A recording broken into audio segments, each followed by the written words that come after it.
ஒலிக்கட்டும் ஒலிக்கட்டும் அகிலம் எங்கும் ஒலிக்கட்டும். வெல்லட்டும் வெல்லட்டும் இசையால் உலகை வெல்லட்டும். டிபிசி முரசு கொட்டும் உலகத் தமிழர் வானொலி. காற்றலை கானம் தந்தாய், தேசம் கடந்து வென்றாய். தமிழுறவு இணையும் நல்ல நேயர் உள்ளம் வெல்ல கருவாய் உருவாய் வந்தாய். தமிழுறவு இணையும் நல்ல நேயர் உள்ளம் வெல்ல கருவாய் உருவாய் வந்தாய். இசை கானம் தந்தாய், உன் எண்ணம் கவியாய் தந்தாய். இசை கானம் தந்தாய், உன் எண்ணம் கவியாய் தந்தாய். ஒலிக்கட்டும் ஒலிக்கட்டும் அகிலம் எங்கும் ஒலிக்கட்டும். கேட்பதற்கு www.gtbc.fm. அனைத்து செய்திகளையும் பார்வையிட www.globaltamilnews.net.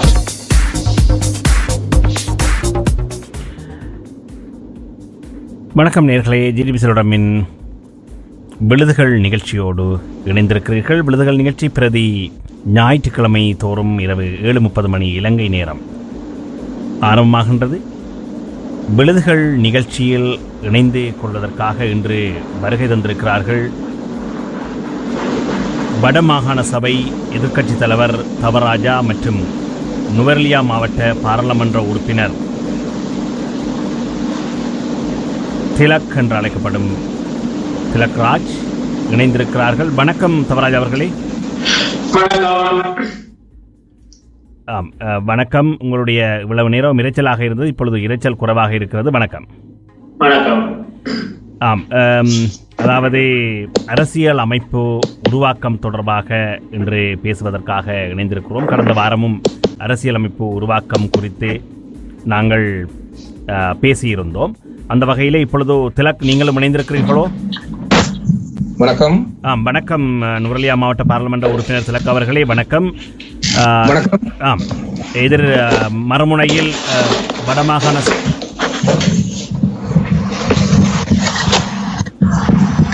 உங்களுடைய அழைப்பிலே பின்னுக்கு சத்தங்கள் எல்லாம் பாரிய அளவிலே கேட்கின்றது.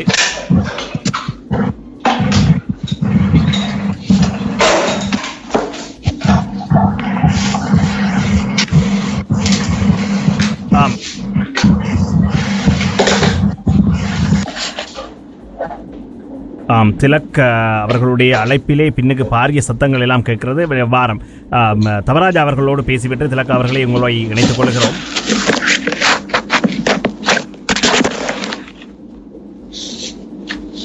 ஹலோ. வணக்கம். வணக்கம். அதாவது நீங்கள் தமிழ் மக்கள் பேரவையினுடைய இந்த அரசியலமைப்பு உருவாக்கம் தொடர்பாக நியமிக்கப்பட்ட உள்ள குழுவிலே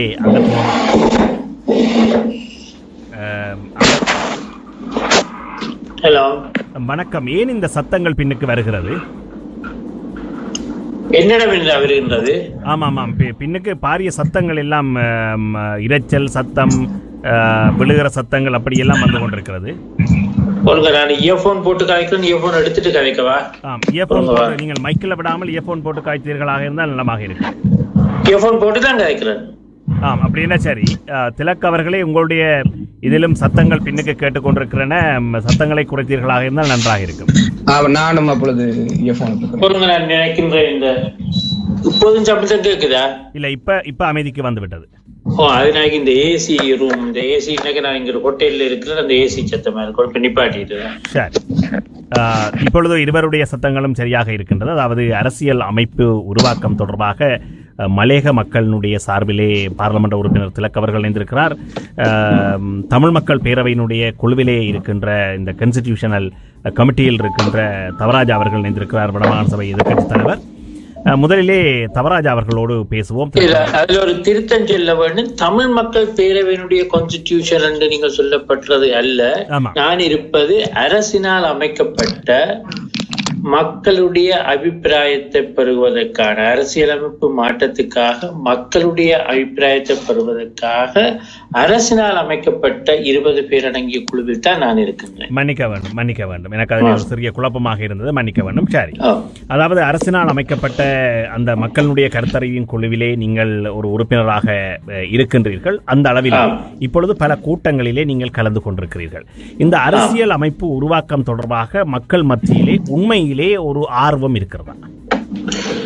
நிச்சயமாக நான் எதிர்பார்த்ததை விட ஆர்வம் கூடவாக இருக்கிறதை காணக்கூடியதாக இருக்கின்றது. நான் ஆரம்பத்தில் இந்த கொழும்பில் 5 நாட்கள் தொடர்ச்சியாக நடைபெற்றது. அப்போது தமிழ் மக்களுடைய பிரதிநிதித்துவம் குறைவாக சொல்லுதலும் பார்க்க ஆக 3 பேர்.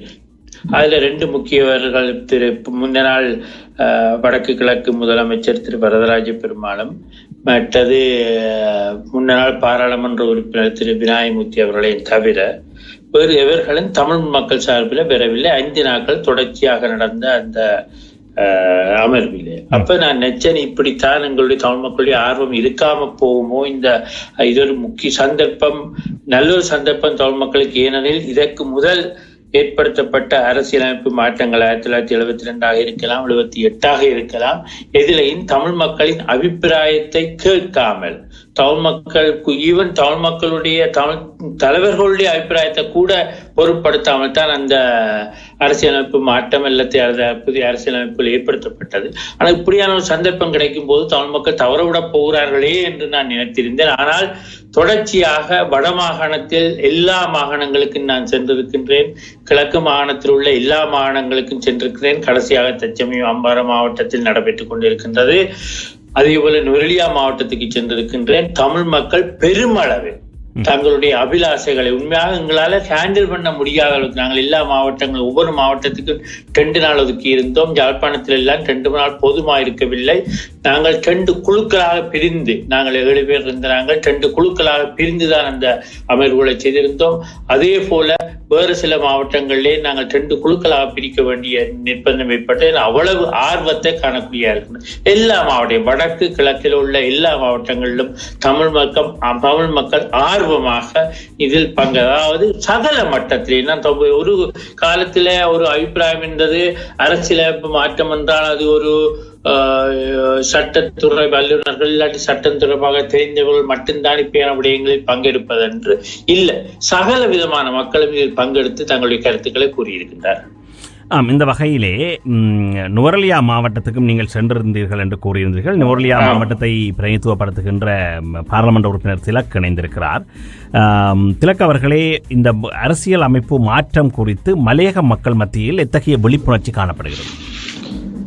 நிச்சயமாக அந்த குழுவினர் அங்கே வருகின்ற போதும் கூட நான் நினைக்கிறேன் ஏறக்குறைய 74 எனக்கு கிடைத்த தகவல் சரியெனில் அதை உறுதிப்படுத்துவார் நினைக்கிறேன். 74 அளவான பிரேரணைகள் அங்கே முன்வைக்கப்பட்டிருக்கின்றன. அதனையும் தாண்டி நண்பர் குருபரன் அவர்களே, அங்கே நான் பார்க்கக்கூடிய அவதானிக்கக்கூடிய ஒரு விடயம், நாங்கள் அரசியல் கட்சிகள் என்கின்ற வகையிலே தமிழ் முற்போக்கு கூட்டணி சார்பிலே ஒரு நிபுணர் குழுவை அமைத்து அந்த நிபுணர் 15 பேரை அடங்கிய நிபுணர் குழு எங்களுக்கு ஆலோசனை தரும்படியும் அறிக்கை சமர்ப்பிக்கும்படியும் நாங்கள் ஒரு கூடி வைத்து அவர்கள் தொடர்ச்சியான ஒரு கலந்துரையாடலை மேற்கொண்டு வருகிறார்கள். மறுபுறத்திலே இலங்கை தொழிலாளர் காங்கிரஸ் அவர்களும் ஒரு நிபுணர் குழுவை அமைத்து அந்த நிபுணர் குழுவும் ஒரு அறிக்கையை தயாரித்துக் கொண்டிருக்கிறது. இதை தவிர இந்த அரசியல் கட்சிகள் தவிர்ந்த வேறு தளங்களில் சிவில் சமூக அமைப்புகளாகவும் தன்னார்வலராகவும் சட்டத்திறனிகளாகவும் இப்படி குழுக்களாக பலர் ஒன்றிணைந்து பல்வேறு சட்ட நிலையிலே தங்களது கோரிக்கைகளை இந்த அரசியலமைப்புக்கு முன்வைக்கப்பட வேண்டும் என்ற வரைவுகளை தந்திருக்கிறார்கள். இது மிகவும் ஆரோக்கியமான ஒரு சூழ்நிலை மலையகத்தில் நான் அவதானிக்கக்கூடியதாக இருக்கிறது. காரணம் என்னவென்றால், ஏற்கனவே நண்பர் தவராஸ் அவர்கள் சொன்னது போல 72ஆம் ஆண்டிலாக இருக்கட்டும் அல்லது 78ஆம் ஆண்டிலாக இருக்கட்டும் தமிழ் பேசும் மக்கள் இதில் பங்கேற்கவில்லை என்ற ஒரு கருத்தை சொல்லி இருந்தால், என்னை பொறுத்த வரைக்கும் பொதுமக்கள் பங்கேற்கவில்லை என்றே கூட சொல்வேன். அந்த அப்போதைய ஆட்சியில் இருந்த அரசாங்கங்கள் அந்த முனைப்பிற்கு செய்து பாராளுமன்றத்துக்கு வெளியே கூடிய அல்லது பாராளுமன்றத்திலோ உள்ள நிபுணர்களை கொண்டு அதை ஆக்கியிருந்தது. அந்த 2 சந்தர்ப்பங்களையும் தாண்டி இது 3வது குடியரசு அரசியல் யாப்பு என்கின்ற அடிப்படையிலே இந்த முறை ஒரு திறந்து விடப்பட்ட ஒரு கலந்துரையாடலாக இது ஆரம்பிக்கப்பட்டிருக்கின்ற போது பொதுவாக மக்களிடத்திலே பேசப்படுகின்ற ஒரு விடயமாக இது மாறி இருக்கிறது. அந்த வகையில் மலையகத்தில் இப்பொழுது பரவலாக இந்த வரைவுகளை தயாரிக்கின்ற குழுக்களாக இயங்க தொடங்கி இருக்கின்றமையும் அது தொடர்பான கருத்துக்களை மக்கள் பேச தொடங்கி இருப்பதும் அரசியல் ரீதியாக ஏற்பட்டிருக்கக்கூடிய ஒரு முன்னேற்றகரமான மாற்றமாக நான் கருதுகிறேன். நீங்கள் ஏற்கனவே குறிப்பிட்டது போன்று நண்பர் தவராஜா அவர்கள் குறிப்பிட்டது போன்று 72ஆம் ஆண்டு அரசியல் ஜாப்பு கூட நவரங்கள மண்டபத்திலே தயாரித்த பொழுது பார்லமெண்ட்டுக்கு புறம்பாக சென்று தயாரித்திருந்தார்கள். அதிலே தமிழ் மக்களுடைய பிரதிநிதிகளுடைய கோரிக்கைகளோ அல்லது அன்று பிரதான கட்சியாக இருந்த எதிர்கட்சியாக இருந்த ஐக்கிய தேசிய கட்சியினுடைய ஆலோசனைகள் கூட நிராகரிக்கப்பட்டிருந்தது. அதேபோல் 78ஆம் ஆண்டு முதலாம் குடியரசு அரசியல் ஜாப்பிலும் நிபுணர்கள் அவர்கள் அரசாங்கம் தயாரித்துவிட்டு அதனை மக்களிடம் ஒப்படைத்ததை ஒழிய மக்களுடைய கருத்தறிந்த நிலைமை காணப்படவில்லை. ஆனால் இந்த முறை தயாரிக்கின்ற அரசியல் ஜாப்பிலே குறிப்பாக இவ்வளவு காலமும் படித்த மத்தியதர வர்க்கம் அல்லது உயர் குழாம் அல்லது நிபுணர்கள் அடங்கியவர்கள்தான் இந்த அரசியல் யாப்பு பற்றி பேசுவார்கள். ஏற்கனவே தவராஜா அவர்கள் குறிப்பிட்டது போன்று சட்டம் தெரிந்தவர்கள்தான் இந்த யாப்பை பக்கம் போக வேண்டும் என்று முதன்முறையாக நான் நினைக்கிறேன். மலையகத்திலே இப்படி ஒரு 74 பிரேரணைகள் வந்தது சுதந்திரத்துக்கு பின் இது முதல் தடவை என்பது சரியானதா? மலையகத்தில் மாத்திரமல்ல, இது நுவரெலியா மாவட்டத்தில் மாத்திரம் 74 வந்திருக்கிறது. நான் நினைக்கிறேன் பதுளை மேனை மாவட்டங்களில் போகும்போது இந்த அளவின் எண்ணிக்கை நிச்சயமாக அதிகரிக்கும். அதில் இன்னொன்று மன்னிக்க வேண்டும் திருத்தலக்க, இன்னொன்று கவனிக்க வேண்டும். 74 என்று சொல்லும் போது அதில் 74 நபர்கள் அல்ல, பிரேரணைகள் தான் 74. ஒரு பிரேரணைக்கு 5 பேர், 6 பேர், 7 பேர், 8 பேர், எத்தனையோ குடும்பங்களாக வந்திருக்கின்றார். குறிப்பாக மலையகத்தில் நிறைய அமைப்பு ரீதியாக வந்திருக்காங்க. அதுல பங்கு பெற்றிய ஒரு தொகை 74 அல்ல, அதனுடைய நீங்கள் சொல்லுங்க. மன்னிக்க வேண்டும். நீங்கள் அதாவது அது மன்னிப்பு கேட்க தேவையில்லை. நீங்கள் இது ஒரு திறந்த கலந்துரையாடலும் மூவரும் இணைந்து பேசுகின்ற பொழுது நீங்கள் உங்களுடைய கருத்துக்களை இடையில் குறுக்கிட்டு பேசுவதில் எந்த தவறும் இல்லை. அந்த வகையிலே இந்த அரசியல் அமைப்பு இந்த குழு உருவாக்குகின்ற இந்த அரசியல் ஜாப்பிலே அடுத்து நான் உங்களிடம் கேட்பது என்னவென்றால், இந்த முற்போக்கு கூட்டணியில் இருப்பவர்கள் இன்று ஆளும் கட்சியில் அங்கம் வகிப்பவர்களாக இந்த முற்போக்கு கூட்டணியில் உள்ளவர்கள் கேபினட் அந்தஸ்துடைய அமைச்சர்களாக இருக்கிறீர்கள். அதே போல் வடமாகாண சபை எதிர்க்கட்சி தலைவர் தவராஜா அவர்கள்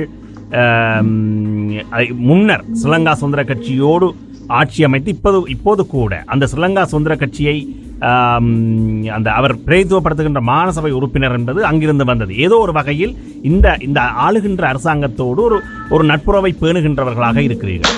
இந்த வகையிலே நீங்கள் ஒவ்வொருவரும் கூறுங்கள், இந்த அரசியல் அமைப்பு இந்த மக்களிடமிருந்து திரட்டப்படுகின்ற கருத்தினூடாக நீங்கள் திரட்டி அதனூடாக வருகின்ற ஆலோசனைகளை திறந்த மனதோடு இந்த அரசாங்கம் அரசியல் அமைப்புக்குள் சேர்க்கும் என்று நீங்கள் இருவரும் நம்புகிறீர்களா?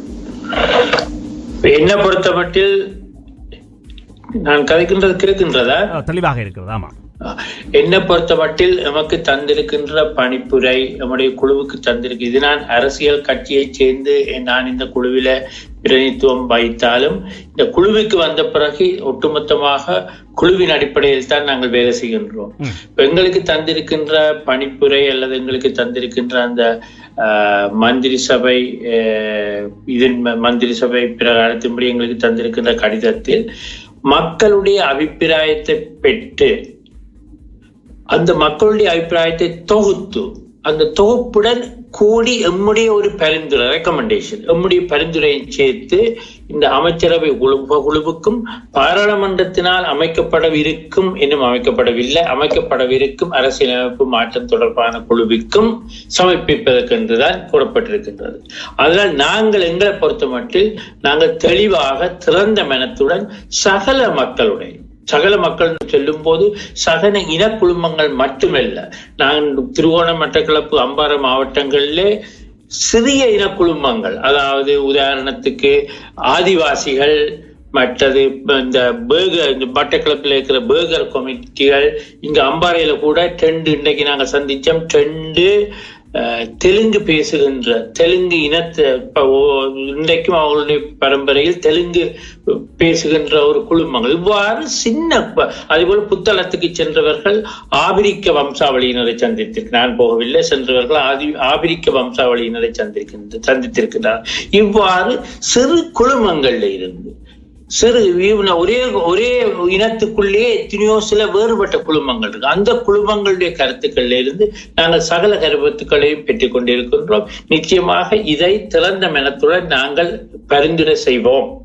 அதற்கு பிறகு அதை செய்ய வேண்டியது நீங்கள் எங்களுடைய தொடர்பில் இருக்கின்ற பாராளுமன்ற உறுப்பினர்கள் அந்த பாராளுமன்றம் தான் அதை தீர்மானிக்க வேண்டியது. ஆனால் என்ன பொறுத்த மட்டில் நிச்சயமாக இது கருத்துக்கு எடுக்கப்படும் என்று நான் நம்புகின்றேன். நிச்சயமாக திலக் அவர்களே, உங்களுடைய முற்போக்கு கூட்டணி சார்பிலே மனோ கணேசன் அவர்கள் பாராளுமன்றத்திலே கேபினெட் அந்தஸ்துடைய அமைச்சர், திகாம்பரம் அவர்கள் கேபினெட் அந்தஸ்துடைய அமைச்சர், ராதாகிருஷ்ணன் அவர்கள் ராஜாங்க அமைச்சர். நீங்கள் ஒரு முக்கிய மாவட்டத்தினுடைய முக்கிய பொறுப்புகளை பெற்றிருக்கிற பாராளுமன்ற உறுப்பினர்.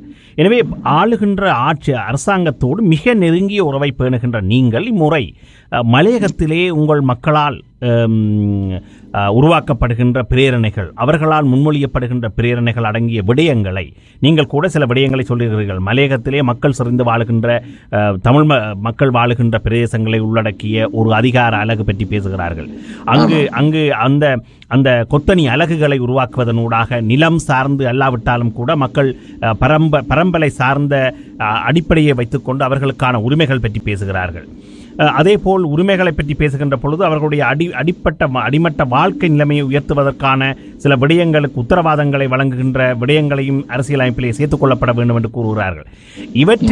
இவற்றில் எல்லா விடயங்களையும் அவர்கள் முன்மொழிகின்ற விடயங்களிலே கவனம் செலுத்தி இந்த புதிய அரசியலமைப்பு உருவாக்கத்திலே மலைய மக்களினுடைய தேவைகள், உரிமைகள், கோரிக்கைகள் என்பவை உள்ளடக்கப்படும் என்ற நம்பிக்கை உங்களுக்கு இருக்கிறதா?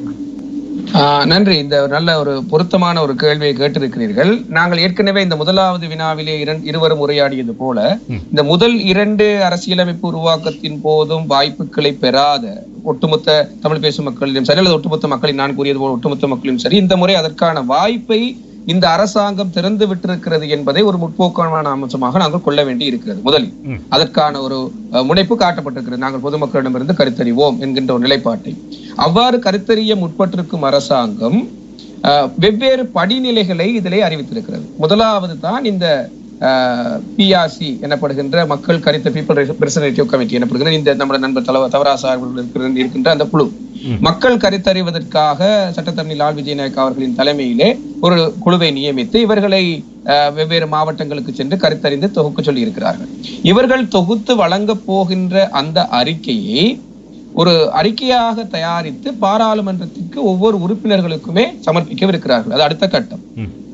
எனவே அதற்காகத்தான் பிரதமர் அவர்கள் இந்த பாராளுமன்றத்தை அரசியலமைப்பு சபையாகவும் மாற்றுகின்ற ஒரு பிரேரணையை முன்வைத்திருக்கிறார். இந்த பாராளுமன்றத்தை அரசியலமைப்பு சபையாகவும் மாற்றுகின்ற சந்தர்ப்பத்தில் அந்த 225 உறுப்பினர்களும் இந்த விடயங்கள் பற்றி கலந்துரையாடுவதற்கான வாய்ப்பு கிடைக்கிறது.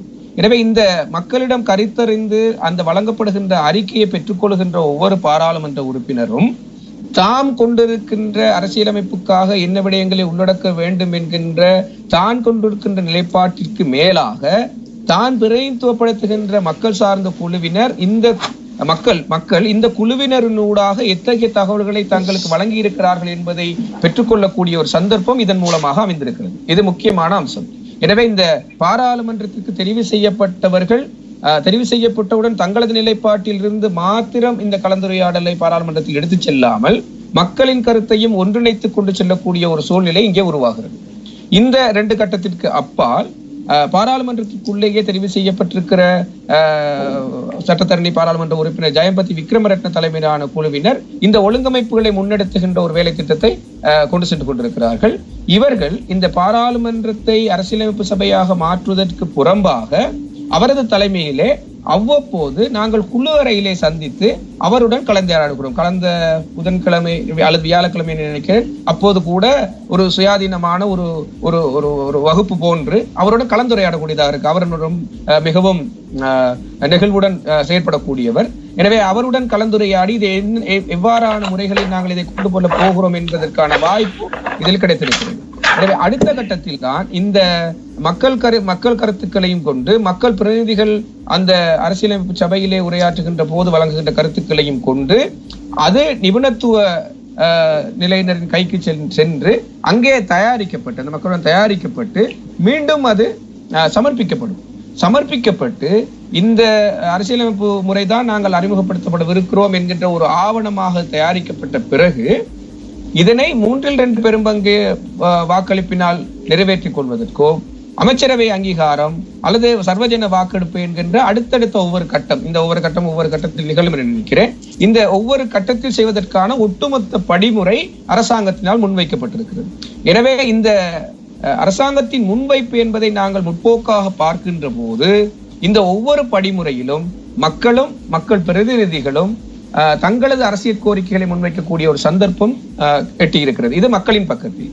இதனை பெற்றுக்கொண்ட பிறகு இதில் மக்கள் எவ்வாறான கருத்துக்களை சொல்லி இருக்கிறார்கள், அது எவ்வாறான பிரதிபலிப்பை நாட்டில் ஏற்படுத்துகிறது என்கின்றதன் அடிப்படையில் தான் இந்த அரசியலமைப்பு நிறைவேற்றப்பட போவதற்கான வாய்ப்புகள், அது எவ்வாறு உள்வாங்கப்பட போகிறது என்பது தெரிய வரும். ஆனால் எங்களை பொறுத்த வரைக்கும் உங்களது கேள்வியிலே தங்கியிருக்கிறது, எப்போதும் ஒரு ஐமிச்சத்தோடே நாங்கள் அணுகி இருக்கிறோம். இந்த இலங்கையில் தமிழ் பேசும் மக்களுக்குரிய நிலைமை அவ்வாறானதாக, வரலாற்று தொடர்புகள் அவ்வாறு இருப்பதன் காரணமாக நாங்கள் ஒட்டுமொத்தமாக தனியே அரசாங்கம் இதை தருமா என்பதற்கு அப்பால் இந்த ஒட்டுமொத்த செயற்பாடுகளின் இந்த செய்முறை ப்ரோசஸ், இந்த செயல்முறைகளின் ஊடாக வெளியே வருகின்ற போது அடுத்தடுத்த கட்டத்தில் ஒவ்வொரு கட்டத்தில் எவ்வாறான வெளிப்பாடுகள் வரும் என்பதன் அடிப்படையில் தான் இறுதி முடிவு தங்கியிருக்கும். ஆனால் ஒரு நம்பிக்கை, என்னை பொறுத்தவரைக்கும் ஒரு நம்பிக்கையை நான் சொல்வேன். இந்த நண்பர் தவராசா அவர்கள் சொன்னது போல மக்களின் பங்கேற்போடு இந்த அரசியலமைப்பு முறையை மாற்ற வேண்டும் என்கின்ற முதலாவது முன்வைப்பு ஒரு முற்போக்கான அம்சமாக கருதி கொண்டு நாங்கள் இந்த படிமுறைக்கு அடுத்த படிமுறைக்கு செல்வதுதான் பொருத்தமானது நினைக்கிறேன். இது சம்பந்தமாக நான் ஒரு கருத்து சொல்லலாம் நினைக்கின்றேன். சொல்லுங்க. என்னென்றால் இப்ப நாங்கள் மக்களுடைய அபிப்பிராயத்தை பெறுகின்றோம். உங்களுக்கு தெரியும், எல்லாட்ட அபிப்பிராயம் ஒன்றாக இருக்க முடியாது. சில மாறுபட்ட அபிப்பிராயங்கள். இந்த இலங்கையில 21 மில்லியன் சனம் இருக்கின்ற ஒருத்தருக்கும் சில நேரம் ஒரு விதமான அபிப்பிராயம். ஆனால் ஒட்டு மொத்தமாக சில விடயங்கள்ல பொது அபிப்பிராயம் இருக்கும். இப்ப நாங்கள் வடக்கு தெற்கு கிழக்கு மேற்கொண்டு பார்க்காம எல்லா மக்கள்கிட்ட இருந்தும் சில பொதுவான கருத்துக்கள் வந்திருக்கு. இப்ப நான் என்னுடைய அனுபவத்தில் இருந்து எல்லா மக்கள்கிட்ட இருந்தும் எம்பி மேருக்கு ஒரு அடிப்படை தகவல் வரும், கரப்ஷன் இருக்கக்கூடாது, எம்பி மேல ரீகால் பண்ற மீள் அளிக்கக்கூடிய இது எல்லாரும் சொல்லுது, எல்லா பக்கத்திலையும் சொல்லு. பிரியாணத்துல பொது கருத்து இருக்கு, அதை விட சில முரண்பட்ட கருத்துக்களும் இருக்குத்தான். ஆனால் இதை தீர்க்கிறதுக்கு வழி இருக்கு. உண்மையாக எல்லாத்தையும் அரசியலமைப்பு ரீதி அன்றைக்கு மக்களுடைய பங்களிப்புக்கு ஒரு சந்தர்ப்பம் இருக்கின்றது. அது நடந்து கொண்டிருக்கின்ற அந்த ப்ரோசஸ். இப்ப வடமாகாண சபை கூட இதுக்குன்னு ஒரு கமிட்டி அமைச்சு ஒரு வேற கொண்டு செய்து கொண்டிருக்கிறாரு. நான் அந்த கமிட்டியில இல்லாத எங்க கட்சியை சேர்ந்த இன்னொருவர் இருக்கின்றார். அதே போல மக்களுடைய பங்களிப்பு என்ன மாதிரி வேணும்னா, தனியே இந்த கான்ஸ்டிடியூஷனுக்கு தன்னுடைய அபிப்பிராயத்தை சொல்றது மட்டுமல்ல, நிச்சயமாக ஒரு இறுதி முடிவுக்கு ஒரு விட்டு கொடுப்புகள் நிச்சயமாக தேவை எல்லா பக்கத்திலையும் இருந்து. அப்ப இந்த விட்டு கொடுப்புகளை தாங்களே இனங்களுக்கிடையே, குழுமங்களுக்கிடையே, குழுக்களுக்கிடையே ஒரு முன்கூட்டியே பேசி அந்த விட்டு கொடுப்புகளுக்கான ஒரு முன்னேற்ற நடவடிக்கை ஒன்று நடக்குமா என்றால் நிச்சயமாக இது வெற்றி. அதுல நாங்கள் அரசாங்கம் செய்யுமான்னு எல்லாத்தையும் அரசாங்கத்துல பிடிக்கலாம். இந்த நடைமுறையில இதுக்கேற்ற வித்தியாசமான கருத்துக்கள் நிச்சயமா ஒரு குடும்பத்திலே வித்தியாசமான கருத்து இருக்கின்றால், ஒரு நாட்டில ஒரு சமுதாயங்களுக்கு இடையில வித்தியாசமான கருத்துக்கள் இருக்கலாம். ஆனால் அதை நாங்கள் செயற்படுத்த வேண்டும் என்ற அந்த எண்ணம், நாங்கள் இந்த பங்குதாரர்களாக மாற வேண்டும் என்ற எண்ணம் இருக்குமா என்றால் அதுக்குரிய வாய்ப்பை அரசாங்கம் கொடுத்திருக்கின்றோம். மக்கள் இந்த அரசியலமைப்பு மாற்றத்தில் ஒரு பங்குதாரர்களாக வேண்டும் என்ற ஒரு சந்தர்ப்பத்தை முதலாக இலங்கையுடைய சுதந்திரம் அடைந்ததில் இருந்து வரலாற்றில் கொடுபட்டிருக்கிறது. இந்த சந்தர்ப்பத்தை பாவித்து இனங்கள், குழுமங்கள் தங்களுக்கிடையே கூட பேச்சுவார்த்தைகள் நடத்தி எவ்வாறு நாங்கள் விட்டுக் கொடுப்புகளை செய்யலாம் என்பதை முன்கூட்டியே செய்து அதற்குரிய சமர்ப்பங்களை செய்வார்களா இருந்தால், இதனுடைய தனிப்பட்ட கருத்து செய்வார்களா இருந்தால் நிச்சயமாக இது வெற்றி பெறுவதற்கு வாய்ப்பா இருக்கும் என்று நான் கருதுகின்றேன். இந்த இடத்திலே, அதாவது இன்று நான் முஸ்லிம்கள் சார்பிலே பேசுவதற்கு பலரை தொடர்பு கொண்டு தொடர்புகள் கிடைக்கவில்லை. எனக்கு கிடைத்த இலக்கங்களை வைத்துக்கொண்டு பலரோடு தொடர்பு கொண்டேன், கிடைக்கவில்லை. அந்த வகையில் நீங்கள் இப்பொழுது அம்பாறை மாவட்டத்திலே இருக்கிறீர்கள். ஏற்கனவே அதாவது முஸ்லீம் பாராளுமன்ற உறுப்பினர்கள் அல்லது முஸ்லீம் கட்சிகள் இந்த அவர்களும் தங்களுடைய மக்கள் பரம்பரை அடிப்படையாக கொண்டு கொத்தனி அடிப்படையிலான ஒரு நிலத்தொடர்பற்ற ஒரு பிணைப்புகளை ஏற்படுத்தி ஒரு அதிகார அலகு ஒன்று தேவை என்பது அது அந்த அரசியலமைப்பிலே உள்ளடக்கப்பட வேண்டும் என்ற விடயங்கள் சொல்லப்படுகிறது. எனவே நீங்கள் அந்த வடக்கிலிருந்து கிழக்குக்கு சென்றிருக்கிறீர்கள். இந்த வடக்கிலே மக்களுடைய கருத்தை அறிகின்ற நிலைமையையும் கிழக்கிலே மக்களுடைய கருத்தை அறிகின்ற நிலைமையையும் நீங்கள் எவ்வாறு ஒப்பிட்டு நோக்கிறீர்கள்? இருவருடைய இருதரப்பட்ட பிரதேசங்கள், இருதரப்பட்ட வாழ்வாதாரங்களை கொண்ட மாகாணங்கள், இரண்டு மாகாணங்களிலும் வெவ்வேறுபட்ட குணாம்சங்களை மக்கள் கொண்டிருக்கிறார்கள். பொருளாதார இயல்புகள் மாறுபட்டு காணப்படுகின்றன. மொழி பேசுகின்ற என்ற அடிப்படையிலே அவர்கள் தமிழ் பேசுகின்றவர்களாக இருக்கிறார்கள். எனவே இந்த இரண்டு கருத்து ஆடல்களும் அதனை எவ்வாறு நீங்கள் உள்வாங்கிக் கொண்டீர்கள்? எல்லாருக்கும் இடையில் அடிப்படையான ஒன்று இருக்கின்றது. நாங்கள் இந்த பிரச்சனையை தீர்த்து ஒற்றுமையாக வாழ வேண்டும் என்ற கருத்து எல்லார் மத்தியிலும் இருக்கின்றது. இது ஒரு பொதுப்படையான அம்சம். அதாவது நாங்கள் இந்த பிரச்சனைகளுக்கு தீர்வு கண்டு நாங்கள் ஒற்றுமையாக இந்த நாட்டில் இன்றைய கூட நாங்கள் எங்கெங்க போனாலும் அந்தந்த பிரதேசத்தில் இருக்கிற சமய பெரியார்களை சந்திப்பதும் ஒரு வழக்கம். யாழ்ப்பாணத்தில் போகும்போது யாழ்ப்பாண இந்து பீடாதிபதி, கிறிஸ்டிய பிஷப் ஹவுஸ், அதே போல விகாரை, அதே போல இன்றைக்கு கூட இங்க அம்பாறையில இந்த மௌலவிகளை சந்திச்சோம். அது சும்மா ஒரு கேட்டசி கோல் என்று சொல்வார்கள். அதுபோல நாளைய காலமே விகார அதிபதியை சந்திக்க இருக்கின்றோம். இவ்வாறாக நாங்கள் அவர்களை கூட சந்திச்சு இந்த கருத்துக்களை உள்வாங்குகின்றோம். அதாவது அவர்களிடம் கேட்டசி கோல், அதாவது ஒரு ஒபிஷியலா இல்லை.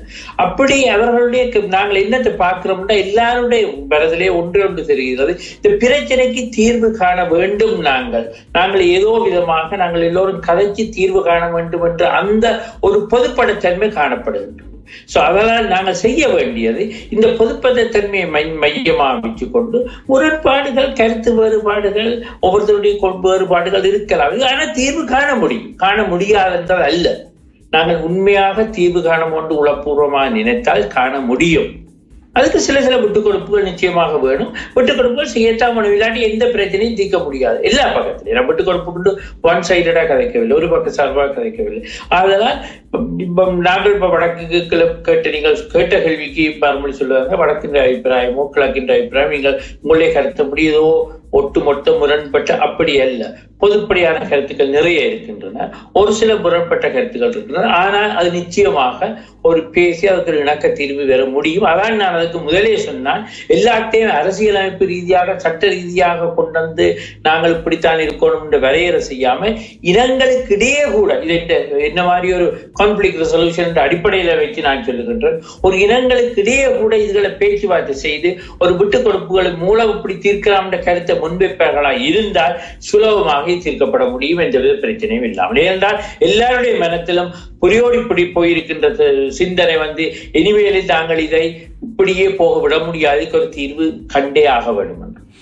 அடுத்து இது தொடர்பாக நானும் எனது கருத்தை சொல்லாமல் நினைக்கிறேன். இந்த முஸ்லிம் மக்களை சொல்லுங்கள் இணைத்துக் கொள்வது சம்பந்தமாக இந்த தமிழ் பேசும் மக்கள் என்கின்ற ரீதியில் நாங்கள் இங்கே கூற வருகின்ற வடகிழக்கு தமிழர்கள், மலையக தமிழர்கள் மற்றும் முஸ்லிம்கள் என்று பார்க்கின்ற பொழுது, இந்த வடகிழக்கு தமிழர்கள் என்று பார்க்கின்றவர்கள் அல்லது கூடியவர்கள் வடக்கு கிழக்கில் இணைந்து வாழக்கூடிய அந்த மாகாணத்தில் ஏற்கனவே ஒரு இணைப்பை பெற்று அது மீண்டும் பிரிக்கப்பட்டிருந்தாலும் கூட அதற்கான முன்னுதாரண நடவடிக்கைகள் அங்கே இடம்பெற்றிருக்கிறது.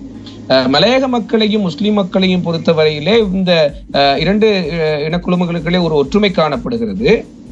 ஓரிரு மாவட்டங்களில் செறிவாகவும் அதை தவிர்த்து தென்னிலங்கையில் பரவலாக சிதறி வாழக்கூடிய ஒரு பொதுத்தன்மை இங்கே காணப்படுவதன் காரணமாக இந்த இரண்டு சமூகங்களுக்கிடையே இது குறித்த ஒரு உரையாடலை மேற்கொண்டால் என்கின்ற ஒரு அழைப்பு இரண்டு தரப்பினரும் இடம்பெற்றிருக்கிறது. என்னிடம் கூட என்னூடாகவும் கூடாக இடம்பெற்றிருக்கிறது என்பதை நான் இங்கே சொல்லி வைக்க வேண்டும். என்றால் அது இந்த சமூகங்களுக்கிடையே எவ்வாறு புரிந்துணர்வு வருகின்றது என்பதற்கான உதாரணமாக, அந்த வகையிலே நல்லாட்சிக்கான முன்னணி என்கின்ற அடிப்படையிலே புதிதாக உருவாகி இருக்கின்ற அரசியல் அணியினரான நஜா மற்றும் சிராஜ் மசூர் போன்ற நண்பர்கள் என்னுடன் கலந்துரையாடினார்கள்.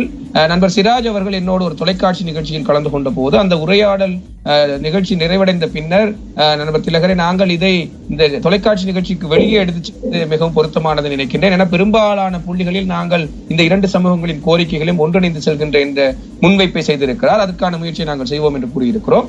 அதே போன்று அமைச்சரும் முஸ்லிம் காங்கிரஸ் தலைவருமான ரவுஃப் ஹக்கீம் அவர்கள் என்னை பாராளுமன்றத்தில் சந்தித்த நேரம், திலகர், நாங்கள் ஏன் இதற்கான ஒரு முயற்சியை எங்களுக்கிடையான ஒரு கலந்துரையாடலை செய்யக்கூடாது? ஏனால் நாங்கள் இந்த இரண்டு சமூகங்களும் இந்த நிலத்தொடர்பற்ற ரீதியிலே இணைந்திருக்கக்கூடிய அதற்கான உரிமை நிலைநாட்ட வேண்டிய தேவை இருக்கிறது என்ற முன்வைப்பை செய்தார். எங்களுக்கு ஏற்கனவே ஒரு அனுபவம் இருக்கிறது. நண்பர் தவராசா அவர்களும் பங்கேற்றிருந்தால் இந்த அரசியலமைப்பு முறை மாற்றத்துக்கு முன்பதாக 20வது அரசியல் திருத்தம் இப்போது இருக்கிற நடைமுறையில் திருத்தத்திற்கான ஒரு கலந்துரையாடலாக நாங்கள் சிறு கட்சிகள் சிறுபான்மை கட்சிகளின் ஒரு அமர்வு ஒன்றை தொடர்ச்சியாக ஓரிரு மாதங்கள் நடாத்தி வந்தோம்.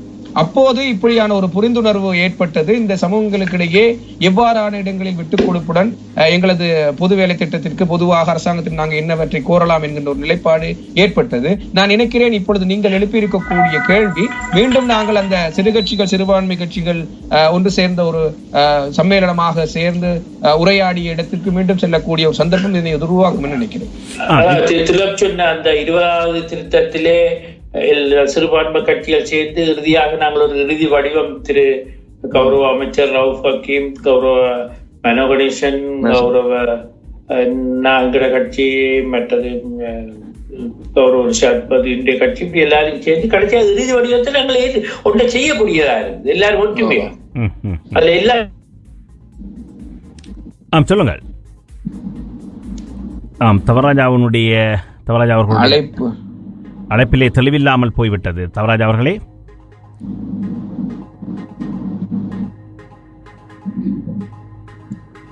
அவரை மீண்டும் அழைப்பிலே எடுத்துக்கொள்வோம். திலக் அவர்களே, அதாவது தவராஜா அவர்களை மாகாண சபை அடிப்படையிலும் உங்களை பாராளுமன்ற அடிப்படையிலும் வைத்து ஒரு கேள்வியை கேட்க விரும்புகிறேன். நீங்கள் பாராளுமன்றத்திலே அங்கத்துவம் வைக்கிறீர்கள், நல்லாட்சி அரசாங்கத்திலும் அங்கத்துவம் வைக்கிறீர்கள். பாராளுமன்றத்திலே அங்கத்துவம் வைக்கின்றவர் என்ற வகையிலே இந்த கூட்டு எதிர்கட்சியினர் இந்த புதிய அரசியல் அமைப்பு உருவாக்கம் தொடர்பாக பாரிய சர்ச்சைகளை கிளப்பிக் கொண்டிருக்கிறார்கள். பாரிய சர்ச்சைகள் என்று சொல்லுகின்ற பொழுது அதனுடைய முக்கியஸ்தராக திரைமறைவிலே செயற்படுகின்ற முன்னாள் ஜனாதிபதி மஹிந்த ராஜபக்ஷ குணாகல் மாவட்ட பாராளுமன்ற உறுப்பினர் சொல்லியிருக்கிறார், பகுதி அளவிலே திருத்தங்களை கான்ஸ்டிடியூஷன் அதாவது அரசியல் அமைப்பில் கொண்டு வர நாங்கள் அனுமதிப்போம், ஆனால் அரசியல் அமைப்பு முழுமையாக மாற்றப்படுவதை நாங்கள் முற்றாக நிராகரிப்போம் என்று அவர்கள் 52 பேர் அடங்கிய அந்த கூட்டு எதிர்க்கட்சியினர் கோரிக்கைகளை முன்வைத்து வருகிறார்கள். எனவே இவ்வாறான ஒரு பிரஷர், ஒரு அமுக்கம் ஒன்று பாராளுமன்றத்திலே தொடர்ச்சியாக காணப்படுகின்ற பொழுது அந்த பாராளுமன்றத்துக்குள் முதலாவது நீங்கள் மக்கள் கருத்தறிகின்ற விடயங்கள் வெகுவாக வெற்றிகரமாக இடம்பெற்றுக் கொண்டு செல்கின்ற அதே வேளையில் பாராளுமன்றத்துக்குள் இவ்வாறான ஒரு பாரிய சர்ச்சைகள் நிலவுகின்றன. அதே போல் பிரதானமான 2 கட்சிகளுக்கிடையேயும், அதாவது ஐக்கிய தேசிய கட்சியாக இருந்தால் என்ன, ஸ்ரீலங்கா சுதந்திர கட்சிக்காக இருந்தால் என்ன, அதற்குள் இருக்கின்ற கடும் போக்காளர்கள் இந்த புதிய அரசியல் அமைப்பு உருவாக்கத்திலே சிறுபான்மையினருடைய உரிமைகள் தொடர்பாக அவர்களுடைய கோரிக்கைகள் தொடர்பான பல்வேறு பிரச்சனைகளை தங்களுடைய கட்சிக்குள் கிளப்பிக் கொண்டிருக்கிறார்கள். எனவே இவற்றை எல்லாவற்றையும் பாராளுமன்றம் எவ்வாறு வெற்றி கொள்ளும் அல்லது வெற்றி கொள்ள முடியும் என்று நீங்கள் கருதுகிறீர்கள்? நிச்சயமாக இப்பொழுது அந்த எதிர்கட்சியாக தமிழ் தேசிய கூட்டமைப்பு செயற்பட்டுக் கொண்டிருக்கிறது. ஆனால் இலங்கையின் அரசியல் பண்பாடுகளில் ஒன்றே நான் சொல்வேன், அந்த சொல்லை நான் அவ்வாறே பயன்படுத்துகிறேன். பண்பாடு என்கிற சொல்லை பயன்படுத்தினாலும் கூட இலங்கையில் எல்லாம் பொதுவாகவே கூட சொல்லலாம், எதிர்கட்சி என்பது எதிர்கட்சியாக மாத்திரம் செயற்படாது, எதிர்கட்சியாகவும் செயற்படுவது என்பது ஒரு மரபாக இருந்து வந்திருக்கு. அந்த வகையில் தற்போதைய எதிர்கட்சி தமிழ் தேசிய கூட்டமைப்பாக இருக்கின்ற போதும் கூட எதிர்கட்சி மனநிலையிலிருந்து தன்னை தளர்த்தி கொண்டு ஒரு இணக்கப்பாட்டை காட்டி வருவதனை பொதுவாக அரசியல் சூழலில் நாங்கள் அவதானிக்கக்கூடியதாக இருக்கிறது. அது ஒரு உதாரணத்தை நான் சொல்லலாம். தெளிவாக கேட்கிறதா? தவராஜ் அவர்களே, இது கேட்கிறதா தெளிவாக? இடையில இருக்க என்னுடைய வைஃபைல பிரச்சனை வந்திருக்கு, ரெண்டுடனே வந்து. சரி சரி சரி, ஒரு உதாரணத்தை மாத்திரம் சொல்கிறேன். வரவு செலவு திட்டத்திற்கு ஆதரவாக எதிர்கட்சி வாக்களித்திருக்கிறது. அந்த மனநிலையில் தான் இப்பொழுது எதிர்க்கட்சி மனநிலை அங்கே இல்லை என்கின்றதை பிரதிபலிப்பதாகத்தான் இந்த 52 பேரை அடங்கிய ஒன்றிணைந்த எதிர்க்கட்சி என்கின்ற ஒரு குழு இங்கே தங்களது கருத்துக்களை முன்வைக்கிறார்கள். என்னை பொறுத்த வரைக்கும் அவர்கள் பாராளுமன்றத்தில் முன்வைக்கின்ற எந்த ஒரு விடயத்திற்கும் அந்த எதிர்க்கட்சி மனநிலையை முன்வைப்பதன் காரணம், ஒன்று சேர்ந்து வெற்றிலை சின்னத்தின் கீழ் போட்டியிட்ட அந்த குழுவினர்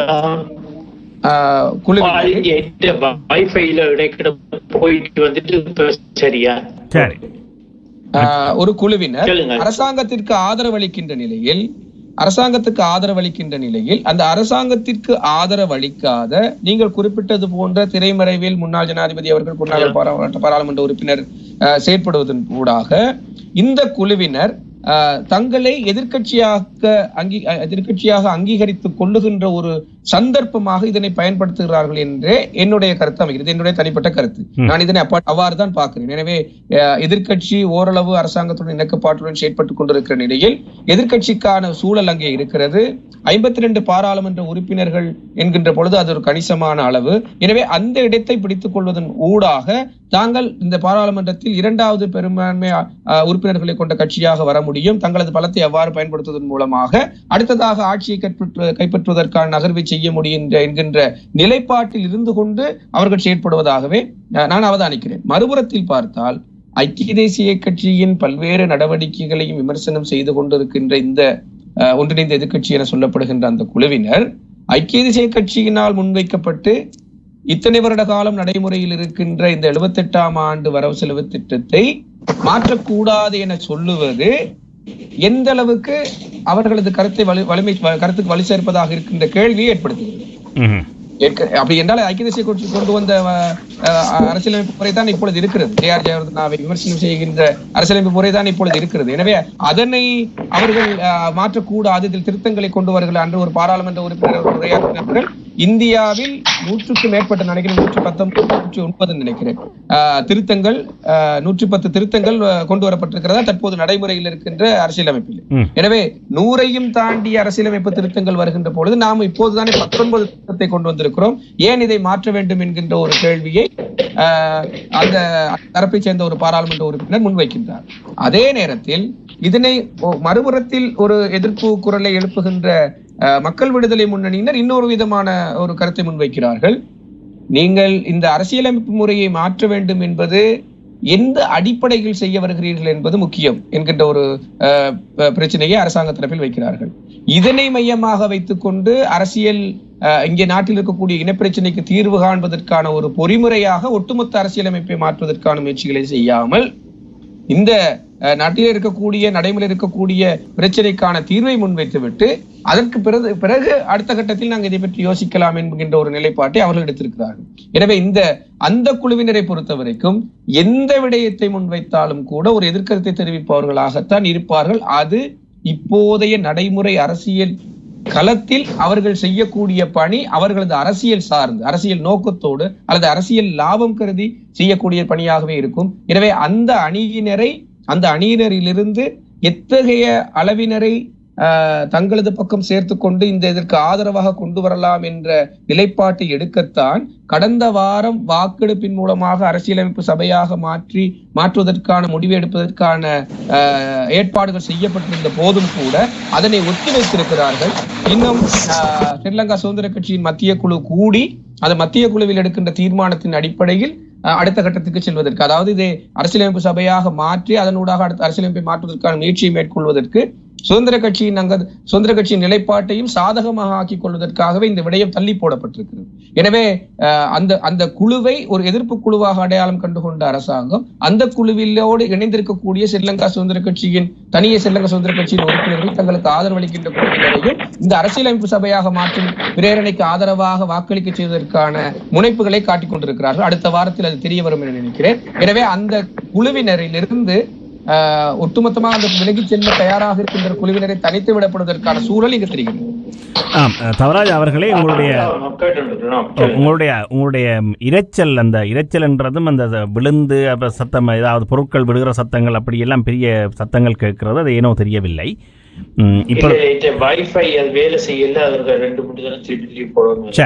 சரி, அவர் பாராளுமன்ற அடிப்படையிலே அவரிடம் அந்த கேள்வியை இருக்கிறது வந்து ஒரு சரியான தொடர்பு உள்ள இடம் இல்ல, அம்பாறையில இருக்கு. காட்சி கொண்டிருக்கிறேன். இந்த வைஃபை கனெக்ஷன் அந்த இது வந்து போகுது, இடைக்கிட திருப்பி போட வேண்டியது. சொல்லுங்க. ஏனென்றால் அவர் பாராளுமன்ற அடிப்படையிலே திலக் அவர்களிடம் அந்த விடயத்தை கேட்டிருந்தேன். அதாவது கூட்டு எதிர்கட்சியினருடைய அந்த பிரஷர், அதாவது அங்கிருக்கின்ற கூட்டு எதிர்கட்சியினுடைய அமுக்கங்கள், அவர்களுடைய எதிர்ப்புகள், மற்றது 2 பிரதான கட்சிகளிலும் இருக்கின்ற கடும்போக்காளர்களுடைய எதிர்ப்புகளை மீறி எவ்வாறு, அதேபோல் மாகாண சபை என்ற அடிப்படையில் நீங்கள் அரசாங்கம் நியமித்த குழுவில் ஒரு உறுப்பினர், அதேவேளை மாகாண சபையிலே எதிர்கட்சி தலைவர். இந்த மாகாண சபைக்குள் பல்வேறு முரண்பாடுகள், கருத்து முரண்பாடுகள் காணப்படுகின்றன. ஒன்று, ஆளுகின்ற கட்சிக்குள் இருக்கிறவர்கள் பல குழுக்களாக இருக்கிறார்கள். 2 ஆளுகின்ற கட்சிக்குள் ஒரு முஸ்லீம் பிரதிநிதித்துவம் இருக்கிறார். நியமன உறுப்பினர் ஒருவர் இருக்கிறார். அவர் முஸ்லிம்களை பிரதிநிதித்துவப்படுத்துபவராக இருக்கிறார் வடக்கிலே. அடுத்து நீங்கள் எதிர்க்கட்சியாக இருக்கிறீர்கள். இந்த மாகாண சபையிலே மாகாண சபை தனக்கென்று ஒரு இந்த அரசியலமைப்பு தொடர்பாக விடயங்களை தயாரித்து கொடுப்பதற்காக ஒரு குழுவை நியமித்திருக்கிறது. அந்த மாகாண சபையினுடைய அந்த பெரும்பாலானவர்கள் சொல்லுகிறார்கள் தேசியம், சுயநிர்ணயம், தன்னாதிக்கம் அல்லது சமஷ்டி தீர்வு என்ற அந்த கோட்பாடுகளை உள்ளடக்கியதாக புதிய அரசியல் அமைப்பிலே பல விடயங்கள் சேர்த்துக் கொள்ளப்பட வேண்டும் சொல்லுகிறார்கள். எனவே மாகாணத்திலே பெரும்பான்மையாக தமிழ் தேசிய கூட்டமைப்பு மாகாணத்திலே ஆட்சியை நடத்துகின்றது. அதே போல் மத்திய அரசிலேயும் தமிழ் தேசிய கூட்டமைப்பு என்று எதிர்க்கட்சியாக இருக்கிறது. எனவே இந்த தமிழ் தேசிய கூட்டமைப்பு அல்லது மாகாண சபையிலே இவ்வாறு கோரிக்கைகளை முன்வைக்கின்றவர்கள் அல்லது அவர்கள் விட்டுக் கொடுக்காத அல்லது அவர்கள் இந்த கோரிக்கைகளை முன்னிறுத்தி செல்லுகின்ற பொழுது அவற்றை இந்த அரசியல் அமைப்பு குழுவோ அல்லது இந்த அரசியல் அமைப்பை தீர்மானிப்பவர்களோ எவ்வாறு எதிர்கொள்வார்கள் அல்லது அதிலே முரண்பாடுகள் வருகின்ற பொழுது அதிலே எவ்வாறு வெற்றி காண்பார்கள் நீங்கள் நினைக்கிறீர்கள்? மாகாண சபையை பொறுத்தமட்டில் நாங்கள் எதிர்கட்சியாக இருந்தாலும் நான் அந்த குழுவில்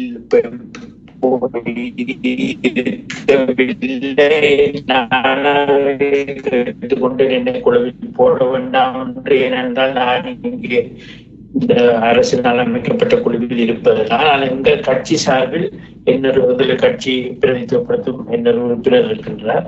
ஆனால் அரசியலமைப்பு தீர்வை பொறுத்தவரை நாங்கள் மாகாண சபையிலே விவகாரங்களில் அவர்களுடைய செயற்திறன் தொடர்பாகத்தான் நாங்கள் அவர்களுடன் முரண்படுவதை ஒழிய ஒரு மக்களுக்கு சேர வேண்டிய நல்ல விடயங்கள் தொடர்பாக நாங்கள் முரண்படுவதில்லை. அவர்களுடைய செயற்பாடு மக்கள் நலன் மக்களுக்கு நலனுக்கு முரண்பாடாக அல்லது சரியாக செயற்படாமல் செயற்திறன் எல்லாம் இருப்போதுதான் நாங்கள் அதை எதிர்க்கின்றோம்.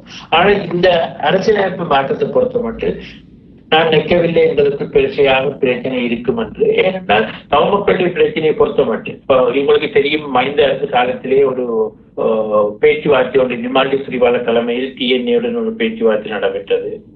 அதே காலகட்டத்தில் பிறகு எங்களுடைய வேண்டுகளுக்கு எங்களுடைய வேறு மற்ற கட்சிகளுடைய தனியே பேசினார்கள். ஆனால்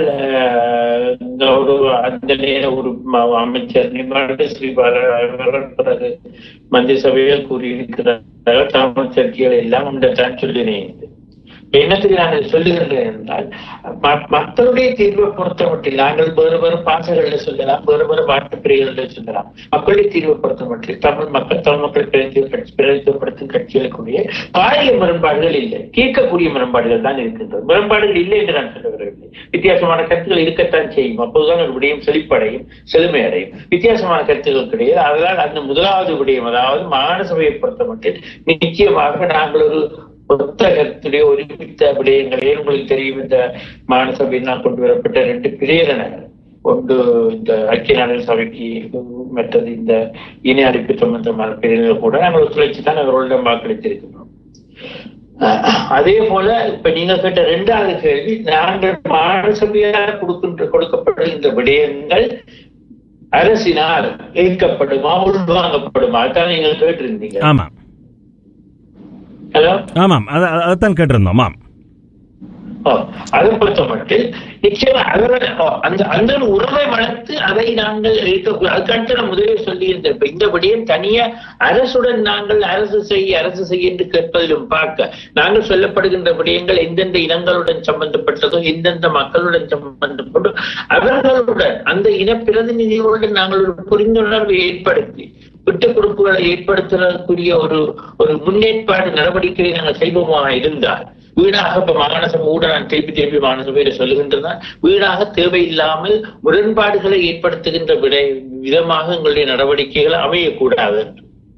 இன முரண்பாடுகளாக இருக்கலாம், நாங்கள் மற்றவர்களை புண்படுத்தக்கூடியதாக இன முரண்பாடுகளை ஏற்படுத்தக்கூடிய விதத்தில் எந்த இனமாக இருக்கலாம். எங்களுடைய நடவடிக்கை இல்லாமல் நாங்கள் எவ்வாறு நாங்கள் இதை ஐக்கியப்பட்டு முழுமையான எல்லா பக்க விட்டுக் கொடுப்புகளையும் இந்த பிரச்சனையை தீர்க்கலாம் என்ற அந்த மனோநிலையுடன் நாங்கள் அனுபவமாக இருந்தால் நிச்சயமாக இதில் வெற்றி காணலாம் நினைக்கின்றேன். நாங்கள் கொடுப்பவை எல்லாம் மத்திய அரசு ஏற்கும் என்று நான் சொல்ல வரவில்லை. ஆனால் 2 பக்க விட்டுக் கொடுப்புகளுடன் நாங்கள் நிச்சயமாக இந்த பிரச்சனைக்கு தீர்வு காண முடியும்.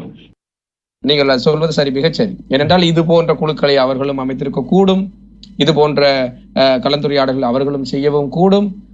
அந்த நிலைப்பாடுகள் அங்கே இருக்கும். எது எவ்வாறாயினும் இந்த மக்கள் கருத்தறியும் குழுவினால் வருகின்ற விடயமும் சரி, அல்லது சமூகங்களுக்கிடையே தங்களுக்குள் நடக்கின்ற கலந்துரையாடலும் சரி, எல்லாம் ஒரு கட்டத்தில் வெளிப்பட்டு பொதுவெளிக்கு வரக்கூடிய ஒரு சந்தர்ப்பம் ஒன்று இருக்கிறது. அதற்கான வாய்ப்பு இந்த முறை இந்த அறிவிப்பினூடாக நிகழக்கூடிய வாய்ப்பு இருக்கிறது. ஏனென்றால் பாராளுமன்றம் அரசியலமைப்பு சபையாக மாற்றுகின்ற போது இணைப்பில் இருக்கிறீர்கள். இணைப்பில் இருங்கள் தவறாக. பாராளுமன்றம் அரசியலமைப்பு சபையாக மாறுகின்ற பொழுது அங்கே இந்த பாராளுமன்றத்தில் அங்க வைக்கின்ற கட்சிகளின் பிரதிநிதிகள் தங்களது கருத்தை எவ்வாறு முன்வைக்கின்றார்கள் என்பது உடனுக்குடன் தற்போதைய நிலையில் ஊடகங்களூடாக வெளிப்படக்கூடிய வாய்ப்பு ஒன்று இருக்கிறது. இது அரசியலமைப்பு உருவாக்கத்திற்கு முன்பாக நிகழக்கூடிய மிகவும் டிரான்ஸ்பரன்சி என்று சொல்லக்கூடிய வெளிப்படையான ஒரு நிகழ்வாக அமைய போகிறது. பாராளுமன்றத்தில் உரையாற்றுவது போலவே சபாநாயகத்தில் ஆசனத்தில் இல்லாமல் அதற்கு கீழாக இருந்து இப்பொழுது வரவு செலவு திட்டத்து காலத்தின் போது எப்பொழுது குழுநிலையில் விவாதம் நடக்கின்றதோ அந்த குழுநிலை விவாதம் போன்ற ஒரு விவாதம் இந்த ஒவ்வொரு அம்சத்திலும் பேசப்படுவதற்கான வாய்ப்பு வந்து இருக்கிறது. எனவே அந்த சந்தர்ப்பத்தில் தான் எங்களுக்கு தெரிய வரும். அதைத்தான் நான் சொல்ல வந்தேன். இந்த அரசியலமைப்பு சபையாக மாற்றுவதற்காக கிடைக்கக்கூடிய நன்மை என்னவென்றால், பாராளுமன்றத்தை அரசியலமைப்பு சபையாகவும் மாற்றி அதில் கலந்துரையாடல் கிடைப்பதன் நன்மை என்னவென்றால், அப்பொழுதுதான் எங்களுக்கு தெரிய வரும், பொதுவெளியில் தெரிய வரும் ஒவ்வொரு அரசியல் கட்சிகளும் அல்லது ஒவ்வொரு சமூகமும் எவ்வாறான கருத்தை பிரதிபலிக்கிறார்கள் என்பது தெரிய வரும். அந்த கட்டத்தில் அந்த ஊடகங்களின் ஊடாக அது மக்களிடத்தில் செல்லுகின்ற போது அது எவ்வாறான பிரதிபலிப்பை ஏற்படுத்த போகின்றது என்பது அடிப்படையில் தான் அடுத்தடுத்த நகர்வுகளை நாங்கள் பார்க்கக்கூடியதாக. ஒரு உதாரணத்தை நான் சொல்லியிருக்கேன், தவறாக ஒரு நண்பர் ஒரு உதாரணத்தை மாத்திரம் சொல்லியிருக்கேன். சந்திரிகா அம்மையார் காலத்தில் ஒரு பிரேரணைக்கான முன்பொழிவு வந்து ஒரு பேக்கேஜ் என்கின்ற ஒரு முறைமை அறிமுகப்படுத்தப்பட்டது நமக்கான நினைவு இருக்குது. அது தீர்வு போதி. அது பாராளுமன்றத்துக்கு வரும்போது என்ன நடந்தது? அப்போது எதிர்கட்சியாக இருந்த ஐக்கிய தேசிய கட்சியினர் பாராளுமன்றத்திலே அதனை தீயிட்டு கொளுத்திய ஞாபகம் எனக்கு இருக்கிறது. எனவே அதற்கு பிறகு அது கிடப்பில் போடப்பட்ட ஒரு விடயமாக மாறிய அனுபவம் எங்களுக்கு இருக்கிறது. இந்த அனுபவங்கள் எல்லாம் நாங்கள் இப்போது சேர்த்துக் கொள்ள வேண்டிய ஒரு விடயம்தான். இப்பொழுது அந்த கதைக்கின்ற உரையாடலை சேர்த்துக் கொள்ள வேண்டிய விடயம்தான். ஆனால் அந்தந்த சமூகங்களுக்குள் என்ன நடக்கின்றது என்று தெரியாமல் இப்பொழுது ஒரு பிரச்சனையை உருவாக்காமல் அங்கங்கே உரையாடல் இடம்பெற்று அது ஒரு பொதுத்தளத்திற்கு வரட்டும். அந்த பொதுத்தளத்தில் அது கலந்துரையாடப்படுகின்ற போது சில நேரம் நாங்கள் எதிர்பாராத விதமாக எல்லோரும் ஏற்றுக்கொள்ள போகின்ற அல்லது முரண்பாடுகள் குறைந்த ஒரு தீர்வு திட்டம் அரசியலமைப்பு முறை அங்கே முன்வைக்கப்படுவதற்கான வாய்ப்புகள் இருக்கிறது. எனவே நேர்முறையில் நாங்கள் பார்ப்போமாக இருந்தால் அது அந்த நிலையில் இருந்துதான் நாங்கள் அதை அவதானிக்கக்கூடியதாக இருக்கும் என்று நினைக்கிறேன். நண்பர் தவராசன், நீங்கள் தொடரலாம்.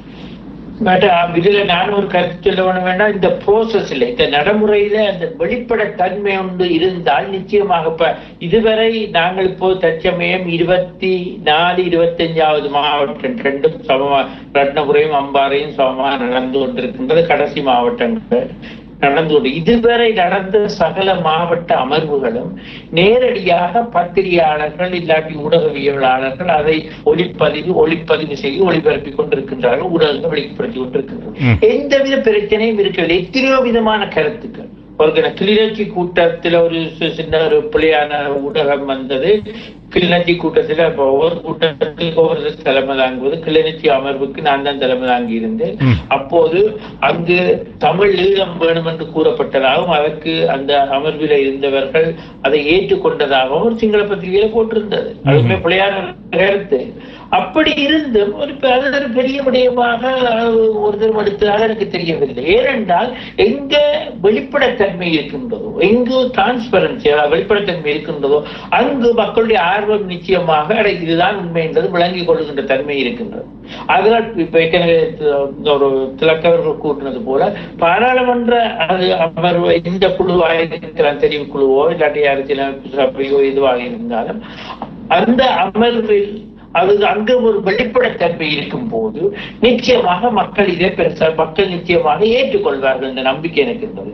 என்றால் நான் இதுவரை இந்த 25 மாவட்டங்கள்ல கிட்டத்தட்ட 11 மாவட்டங்கள்ல நான் 12 மாவட்டங்கள்ல பங்கேற்றி இருக்கின்றேன். ஒன்று தெரிகின்றது, ஒரு புரோகிரசிவ் ஒரு முன்னேற்றகரமான சிந்தனை சகல மக்கள்கிட்டையும் இருக்கின்றோம். நாங்கள் இனியும் இப்படி இருக்கையிலாது சில விட்டுக்கிறப்போல் செய்யணும் எல்லா பக்கத்திலையும் நான் சொல்றது போகாத மாவட்டங்கள் உட்பட மாத்திரை ஹம்பாந்தோட்ட மாவட்டங்கள்ல அந்த ப்ரோக்ரசிவ் மைண்ட் இருக்கிறதாக போன மற்ற உறுப்பினர்கள் சொல்லுகிறார்கள். நானும் அவதானித்திருக்கிறேன். அதனால் வெளிப்படைத்தன்மை உண்டாக ஒரு ப்ரோசஸ் நடக்கும் போது நிச்சயமாக அந்த அண்மைச்சங்கள் மக்களுக்கு தெளிவுபடுத்தப்படும். எங்களுடைய அமர்வுகள் இத்தனை அமர்வுகள் இன்றைக்கு கிட்டத்தட்ட இந்த மாதம் முழுக்க, போன மாதம் 5 நாள், அதை விட பிப்ரவரி மாதம் முழுக்க சமமாக பல அமர்வுகள் நடந்திருக்கின்றோம். சகல ஊடகங்களும் காலமையிலிருந்து இதுகளை எடுத்திருக்கின்றார்கள். பல தொலைக்காட்சிகளில் அப்படியே வெளிவந்திருக்கின்றது. மக்கள் பெருசாக இந்த பிரச்சனையை எடுக்கவில்லை. ஏன் நான் சொல்லுகின்றேன், நிச்சயமாக மக்களுடைய பிரச்சனையை விளங்கிக் கொண்டு இது ஒரு டிரான்ஸ்பரன்சியாக வெளிப்படைத்தன்மையாக நடக்கும் போது அங்கு பரஸ்பரம் விட்டுக் கொடுக்கின்ற தன்மை தானாக வேணும் என்று நான் எதிர்பார்க்கின்றேன். இந்த வேளையில் தவராஜ் அவர்களே, உங்களிடம் ஒரு கேள்வி. அதாவது அரசியலமைப்பு தொடர்பாக, அரசியலமைப்பு சட்டங்கள் தொடர்பாக பல்வேறு விடயங்களை நீங்களும் அறிந்து வைத்திருக்கிறீர்கள். அந்த அடிப்படையிலே இப்பொழுது சிறுபான்மையின மக்களுக்கான இப்போ 1947ஆம் ஆண்டு சோல்பெரி அரசியல் யாப்பிலே சிறுபான்மையினருக்கான சரத்துக்கள் உருவாக்கப்பட்டிருந்தது.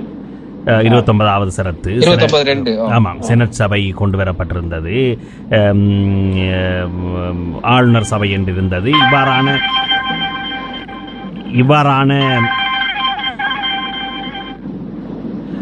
இவ்வாறான ஏற்பாடுகள் அந்த அமைப்பிலே செய்யப்பட்டு பின்பு அந்த அரசியலமைப்பு அடுத்து வரும், இந்த கேள்வியை நான் கடந்த வாரமும் கேட்டிருந்தேன், அடுத்து வரும் அரசாங்கத்தினால் அந்த அரசியலமைப்பு தூக்கி எறியப்பட்டு முதலாம் குடியரசு அரசியல் யாப்பு கொண்டு வரப்பட்டது. முதலாம் குடியரசு அரசியல் யாப்பு கொண்டு வரப்பட்டதன் பின்பு பிறகு ஜே.ஆர். ஜெயவர்தனா 3/2 பெரும்பான்மையை பெற்ற பொழுது அந்த அரசியல் யாப்பை தூக்கி எறிந்துவிட்டு தன்னுடைய புதிய அரசியல் யாப்பை அறிமுகப்படுத்தினார். எனவே இங்கு ஆட்சியில் இருக்கின்ற 2 பிரதான கட்சிகளும் எப்பொழுது ஆட்சியில் மாற்றத்தை ஏற்படுத்துகின்றனவோ, அவர்கள் அதிகாரத்துக்கு வருகிறார்களோ, அப்பொழுது முன்னர் இருந்த 2 பாரம்பரியம் இலங்கையிலே வந்து கொண்டிருக்கின்றன. ஒன்று எஸ்டபிள்யூஆர்டி பண்டாரநாயக்கா, ஸ்ரீமாவ பண்டாரநாயக்கா, தகநாயக்கா அல்லது சந்திரிகா குமார பண்டாரநாயக்கா போன்றவர்களுடைய பாரம்பரியம் ஒன்று வந்து கொண்டிருக்கிறது ஸ்ரீலங்கா சுதந்திர கட்சியினூடாக. இப்பொழுது அது மஹிந்த ராஜபக்ஷர்கள் என்ற ஒரு அடுத்த கட்டத்துக்கு நகர்ந்திருக்கிறது. மறுபுனையில் டி.எஸ். நாயக்கா, டட்லி நாயக்கா, சகஜன் கொத்தராவல, ஜே.ஆர். ஜெயவர்தனா, பிரேமதாசா, ரணில் விக்ரமசிங்க என்ற ஒரு மேலத்தைய பாரம்பரியத்தை கொண்ட, மேற்கத்திய பொருளாதார சார்புநிலையை கொண்ட ஒரு ஐக்கிய தேசிய கட்சியினுடைய ஆட்சி முறைமை இருக்கிறது. இந்த 2 பாரம்பரியங்களும் எப்பொழுது அதிகாரத்துக்கு வருகின்றார்களோ முன்னர் இருந்த முழுமையான அவற்றை தூக்கி பிரட்டிவிட்டு ஒரு புதிய பாரம்பரியத்தை உருவாக்குவார்கள். எனவே இப்பொழுது ஒவ்வொரு மாவட்டங்களாக சென்று மக்கள் கருத்தறிகின்ற எல்லாவற்றையும் கொண்டு வந்து உருவாக்கப்படுகின்ற அரசியல் யாப்பை இந்த அரசாங்கம் மாறி அடுத்த தரம் மஹிந்த ராஜபக்ச ஒரு கற்பனையில் வைத்துக் கொள்ளுவோம், மீண்டும் ஜனாதிபதி மஹிந்த ராஜபக்சவனுடைய தலைமையிலே அரசாங்கம் ஒன்று உருவாக்கப்படுகிறது. அந்த நேரத்தில் இந்த அரசியல் யாப்பினுடைய நிலைமை எப்படி இருக்கும் என்று இருவரும் கூற முடியுமா?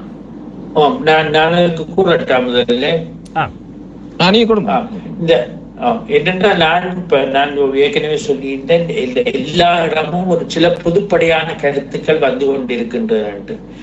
எம்பி மேல திருப்பி ரீகால் பண்ற அதிகாரம், அது போல எம்பி மேலுக்கு சில அடிப்படை தகவல் இருக்கும்.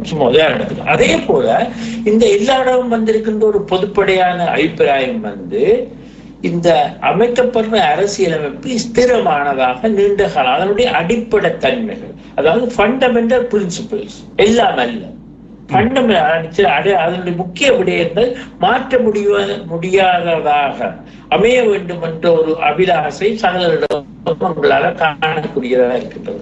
ஆதலால் அதுக்கேற்ற முறையிலே அந்த இந்தியாவில் இருக்கின்றது அரசியலமைப்பு எத்தனையோ தரம் மாறப்பட்டு இருந்தாலும் அந்த ஃபண்டமெண்டல் பிரின்சிபிள்ஸ் மாற்ற சுப்ரீம் கோர்ட் விடாது.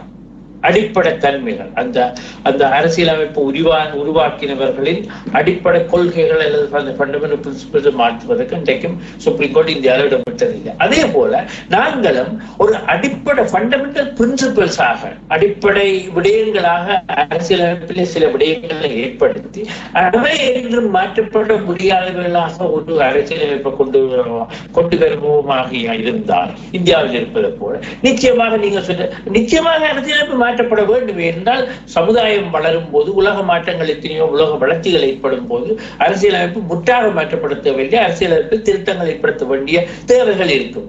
ஆனால் அந்த அரசின் தன்மை, அரசியலமைப்பினுடைய அடிப்படை விடயங்கள், நான் ஏற்கனவே சொன்ன அந்த ஃபண்டமெண்டல் பிரின்சிபல்ஸ் மாறாத முறையிலே நாங்கள் ஒரு அரசியல் அமைப்பை கொண்டு வருவோமாக இருந்தால் நீங்கள் சொன்ன அந்த கேள்விக்கு விடை தானாகவே அமையும். நான் இந்த விடயத்துக்கு பதில் சொல்ல வேண்டுமாக இருந்தால், நண்பர் குருபரன் சொல்லுகின்ற ஒரு விடயத்தில் நான் உடன்படக்கூடியதாக இருக்கிறது என்னவென்றால், ஆரம்பத்திலும் இதை குறிப்பிட்டேன். என்னென்றால், எந்த கட்சி ஆட்சியில் இருக்கின்றதோ அந்த கட்சி ஆட்சியில் வரும்போது அவர்களது சிந்தனைகளை, அவரது எண்ணங்களை உள்வாங்கக்கூடிய ஒரு அரசியலமைப்பை உருவாக்குவதில் தலைப்பட்டிருக்கிறார்கள். இது முற்றுமுழுதான உண்மை. எந்த நீங்கள் குறிப்பிட்ட 47ஆம் ஆண்டு சோல்பரியில் இருந்த அந்த சிறுபான்மை சமூகத்திற்கான காப்பு இருக்கின்ற நிலையில்தான், அது இருக்கின்ற போதுதான், அது நடைமுறையில் இருக்கின்ற போதுதான் இலங்கை சுதந்திரமடைந்த கையோட மலையக மக்களின் குடியுரிமை பறிக்கப்படுகிறது. நிச்சயமா அது நடைமுறையில் இருக்கின்ற போதுதான் 64ஆம் ஆண்டு ஸ்ரீமா சாஸ்திரி ஒப்பந்தம் கைச்சாத்திடப்பட்டு இந்த மக்கள் இரு கூறுகளாக பிரிக்கப்படுகிறார்கள். இதெல்லாம் சிறுபான்மை சமூகத்துக்கு காப்பு இருக்கிறது என அரசியலமைப்பு சொல்லப்பட்டிருக்கிற போது நடந்த நிகழ்வுகள். இதை நாமல் மறந்துவிடக் கூடாது. எனவே என்னதான் அரசியலமைப்பு ரீதியாக காப்பு இருந்தாலும், சில ஏற்பாடுகள் செய்யப்பட்டிருந்தாலும் கூட, நடைமுறையில் ஆட்சியில் இருப்பவர்கள் தீர்மானிக்கின்ற பொழுது அல்லது அந்த ஆட்சியுடன் தொடர்புடைய சம்பந்தப்பட்டவர்கள் தீர்மானிக்கின்ற பொழுது அவை தூக்கி எறியப்பட்டு அதற்கு மாறான முயற்சிகள் நடைபெற்றிருக்கின்றதை நாங்கள் அவதானிக்கிறோம். இது 2 உதாரணத்துக்கு சொன்னேன். அடுத்த கட்டத்தில் பார்ப்போம். 78ஆம் ஆண்டு அரசியலமைப்பு ஒவ்வொரு காலத்திலும் ஒவ்வொரு திருத்தத்தை கண்டு வந்திருக்கிறது. அந்த திருத்தங்களில் மிக முக்கியமான ஒன்றுதான் 18வது திருத்தம் என நான் பார்க்கிறேன். இந்த விடயத்தோடு நாங்கள் உரையாடுகின்ற விடயத்தோடு பார்க்கின்ற போது இந்த 18வது திருத்தத்தினூடாக நீங்கள் கேட்டீர்களே, திரும்பவும் அவர் வந்தால் என்ற ஒரு கேள்வியை முன்வைத்தீர்கள். திரும்பவும் வருவது ஒரு பக்கம் இருக்கட்டும், அவர் ஆட்சியில் மிகவும் பலமாக இருந்த இந்த காலப்பகுதியில் 5 வருட ஆட்சிக்கு அவருடைய முதல் 5 வருடங்கள் முடிந்து அடுத்த 5 வருடம் ஆனவுடன் அவர் எடுக்கின்ற முதலாவது முயற்சி 18வது அரசியலமைப்பு திருத்தம். இந்த 18வது அரசியலமைப்பு திருத்தத்தின் ஊடாக அவருடைய எண்ணம் என்னவாக இருந்தது? 2 முறை அல்ல, எத்தனை தடவை வேண்டும் என்றாலும் தான் ஜனாதிபதியாக இருக்கக்கூடிய விதத்திலே இந்த அரசியலமைப்பை மாற்றியமைப்பது. அதான அவரது பூரணமான எண்ணமாக இருந்தது. அவருக்கு இருந்த அந்த நிறைவேற்ற அதிகார தன்மையை கொண்டு அனைத்து பெரும்பான்மை 3/2 பெரும்பான்மை வெற்றியை அவரால் பெறக்கூடியதாகவும் இருந்தது. அது நடைமுறைக்கும் சாத்தியமானது. ஆனால் நடந்தது என்ன? அது கொண்டு வரப்பட்டு 2-3 வருடங்களுக்குள்ளாகவே அந்த முறை அதை கொண்டு வந்த ஜனாதிபதி அவர்களும் வாக்கெடுப்பின் மூலமாக அங்கிருந்து தூக்கி எறியப்பட்டது மாத்திரமல்ல, உடனடியாகவே அடுத்து வந்த ஜனாதிபதியினால் 19வது திருத்தம் கொண்டு வரப்பட்டு 18வது திருத்தத்தில் கொண்டு வரப்பட்ட அதிகாரங்கள் இல்லாமலாக்கப்படுகிறது. 19வது திருத்தம் வந்த கையோட 17வது திருத்தம் நடைமுறைக்கு வந்து இன்று 17வது திருத்தத்தில் சொல்லப்பட்டிருக்கின்ற ஆணைக்குழுக்கள் அமைக்கப்படுகின்ற ஒரு சூழ்நிலை உருவாகி இருக்கிறது. அந்த ஆணைக்குழு உருவாக்கத்தின் தொடர்ச்சியாகத்தான், அந்த ஆணைக்குழுவின் கண்காணிப்பு கீழாகத்தான் இன்றைய அரசியலமைப்பு முறை மாற்றத்திற்கான நடைமுறைகள் மேற்கொள்ளப்படுகிறது. எனவே யாப்புகளை நாங்கள் உருவாக்குகின்ற போது அதில் சரத்துகளை உருவாக்குகின்ற போது நாங்கள் ஏதேனும் நோக்கத்திற்கு உருவாக்குகின்ற போதும் கூட நடைமுறையில் அவை இல்லாமலாக்க செய்யப்படுவதற்கோ அல்லது மாற்றம் செய்வதற்கான சூழல் இந்த ஜனநாயக ரீதியான தன்மையினூடாக ஏற்படுவதற்கான வாய்ப்பு இருப்பதன் காரணமாக மாற்றங்கள் என்பது காலத்திற்கு காலம் அவசியமானவைதான். அந்த மாற்றம் இடம்பெறும் போது நாங்கள் எவ்வாறான பிரதிபலிப்பினை காட்டுகின்றோம் என்பதை தான் இது முக்கியமான அம்சமாக இருக்கும் என நான் நினைக்கிறேன். நிச்சயமாக தொடர்ச்சியாக, அதாவது இது குறித்து ஏதாவது தவராஜ் அவர்கள் கூற விரும்புகிறீர்களா? இல்லை. அடுத்தது 2 கேள்விகள். ஒன்று மலையகம் தொடர்பாக, மற்றது பொதுவான கேள்வி ஒன்று. முதலாவது பொதுவான கேள்வியாக கேட்கிறேன். உங்களுடைய அனுபவத்திலே, அதாவது நீங்கள் பாராளுமன்றத்துக்கு தெரிவு செய்யப்பட்டு இப்பொழுது பல காலங்கள் ஆகிவிட்டது திலக் அவர்களே, அதே போல் 5 மாதங்கள் ஆமாம் 5 மாதங்கள் பல மாதங்கள் ஆகிவிட்டன. அதே போல் தவராஜா அவர்கள் மாநசபைக்கு தெரிவு செய்யப்பட்டு வருடங்கள் ஆகிவிட்டன. எனவே இப்பொழுது புதிய ஆட்சி முறை, இந்த நல்லிணக்க அரசாங்கம் தொடர்பாக சாதகமான விமர்சனங்களும் இருக்கிறது, பாதகமான விமர்சனங்களும் இருக்கிறது. இந்த நல்லிணக்க அரசாங்கம் அவர்கள் சொன்ன கோட்பாடுகள், நடைமுறைகள், ஆட்சிக்கு வரும்போது பேசியவைகளோடு குறைந்தபட்சமாவது அவர்கள் பல நடைமுறைகளை, பல தங்களுடைய கோட்பாடுகளை, கொள்கைகளை நடைமுறைப்படுத்துகிறார்களா? அதாவது மைத்ரி, ரணில், நல்லிணக்க அரசாங்கம் என்று சொல்லப்படுகின்ற இந்த ஜனாதிபதி, பிரதமர் ஆகியவர்கள் உள்ளடங்கிய 2 கட்சி ஆட்சி முறை அதிலே சொல்லுகிறார்கள் வரலாற்றிலே முதல் தடவையாக, அதாவது சந்திரிகா குமாரதுங்க பண்டாரநாயக்க காலத்திலேயும் இவ்வாறான நடைமுறை இருந்தது. சமாதான பேச்சுவார்த்தை காலத்திலே 2 கட்சிகள் ஆட்சி புரிந்திருந்தன. ஒரு கட்சியை சார்ந்தவர் ஜனாதிபதி, மறு கட்சியை சார்ந்தவர் பிரதம மந்திரி. ஆனால் அன்று இருவருக்கும் கடுமையான முரண்பாடுகள், ஒருவர் செய்வதற்கு மற்றவர் எதிராக இருந்தார், ஒருவர் செய்ததை மற்றவர் கடுமையாக விமர்சித்தார். ஆனால் இன்று ஜனாதிபதி மைத்ரிபால சிறிசேனவும் ரணில் விக்ரமசிங்கவும் குறைந்தபட்சத்திலாவது பல பொருந்துணர்வோடு செயற்படுவதான ஒரு வெளிப்பாடு ஒன்று காணப்படுகிறது. எனவே இந்த சிறுபான்மை மக்களிடத்தில் இன்னும் அதிருப்திகள் காணப்படுகின்றன. இவர்கள் சொன்ன வேகத்துக்கு எங்கள் கொண்டையும் செய்யவில்லை, இவர்கள் நல்லிணக்கம் என்று சொன்னதிலே பல விடயங்கள் நடைபெறவில்லை என்ற விமர்சனங்கள் எல்லாம் இருக்கிறது.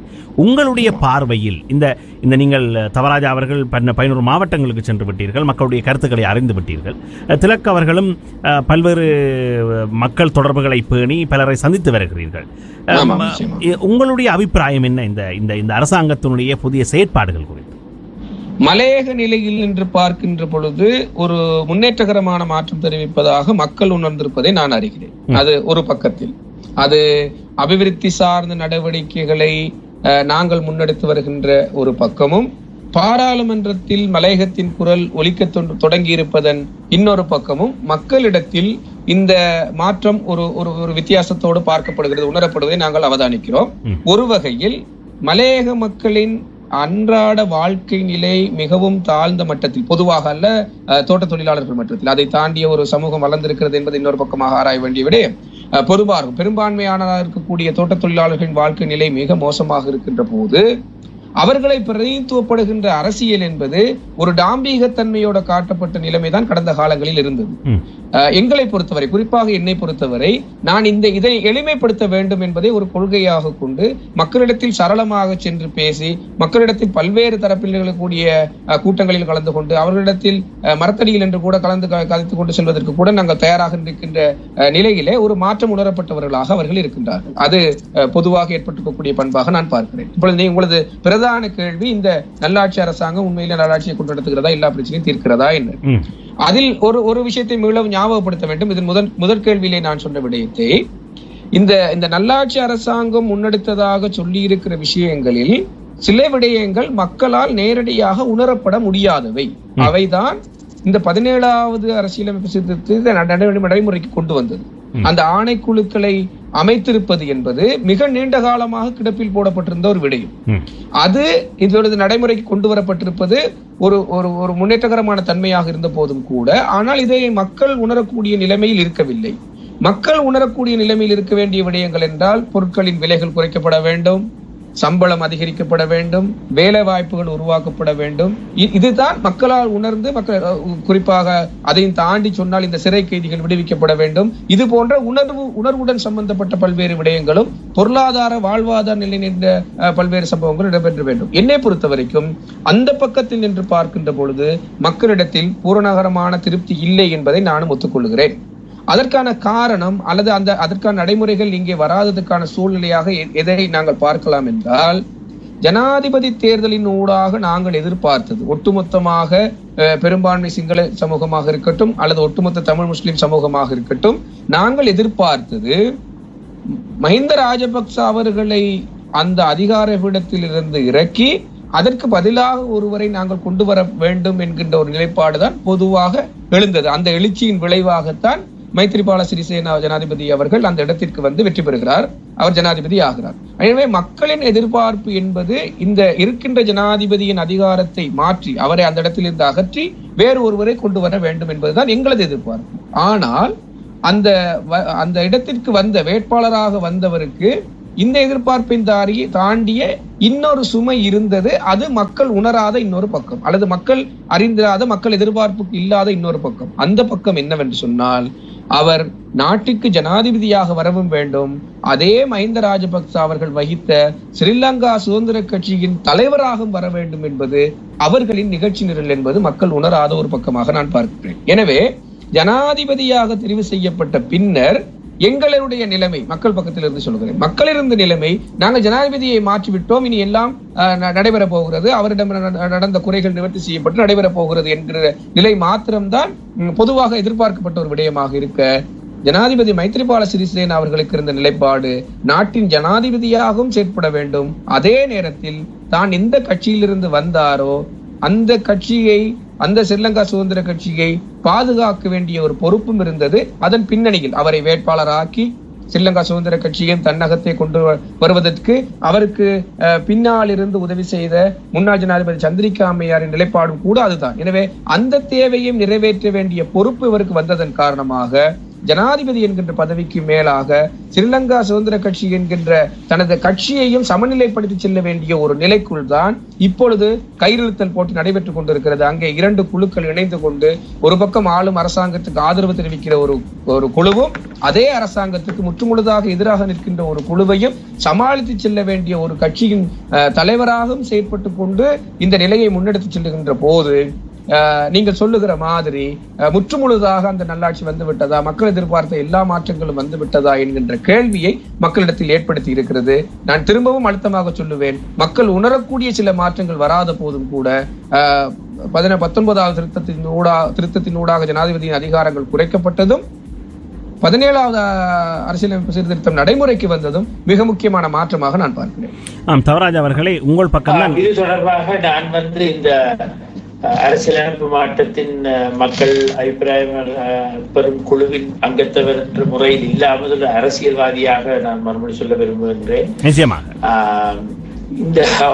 இந்த அரசு வந்ததிலிருந்து சில நல்லாட்சி செயற்பாடுகளுக்குரிய முனைப்புகளாக ஏற்கனவே சொன்னது போல 19வது திருத்தச் சட்டம், இந்த ரைட் டு இன்ஃபர்மேஷன் ஆக்ட் என்னும் அது வெராட்டியும் அதற்குரிய நடவடிக்கைகள் நடைபெற்றுக் கொண்டிருக்கின்றன என்று எனக்கு தெரியும்.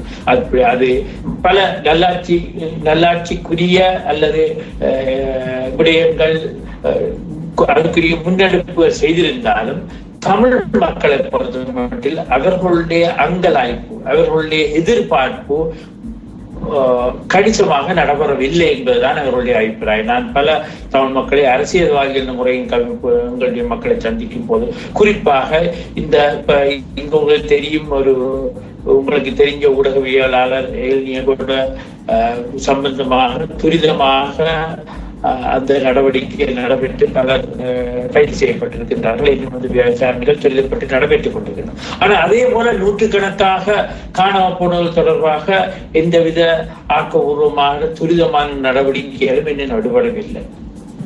அதை என்ன விதமாக பார்த்தால், இந்த சிறைகளை வாழுகின்ற 10 வருடங்கள் 5 வருடம் 10 வருடமாக சிறைகளில் வாழுகின்றவர்கள் தொடர்பான வழக்கு நடவடிக்கைகள், ஒரு ஜெனரல் சரத் பொன்சேகாவுக்கு துரிதமாக அவருக்கு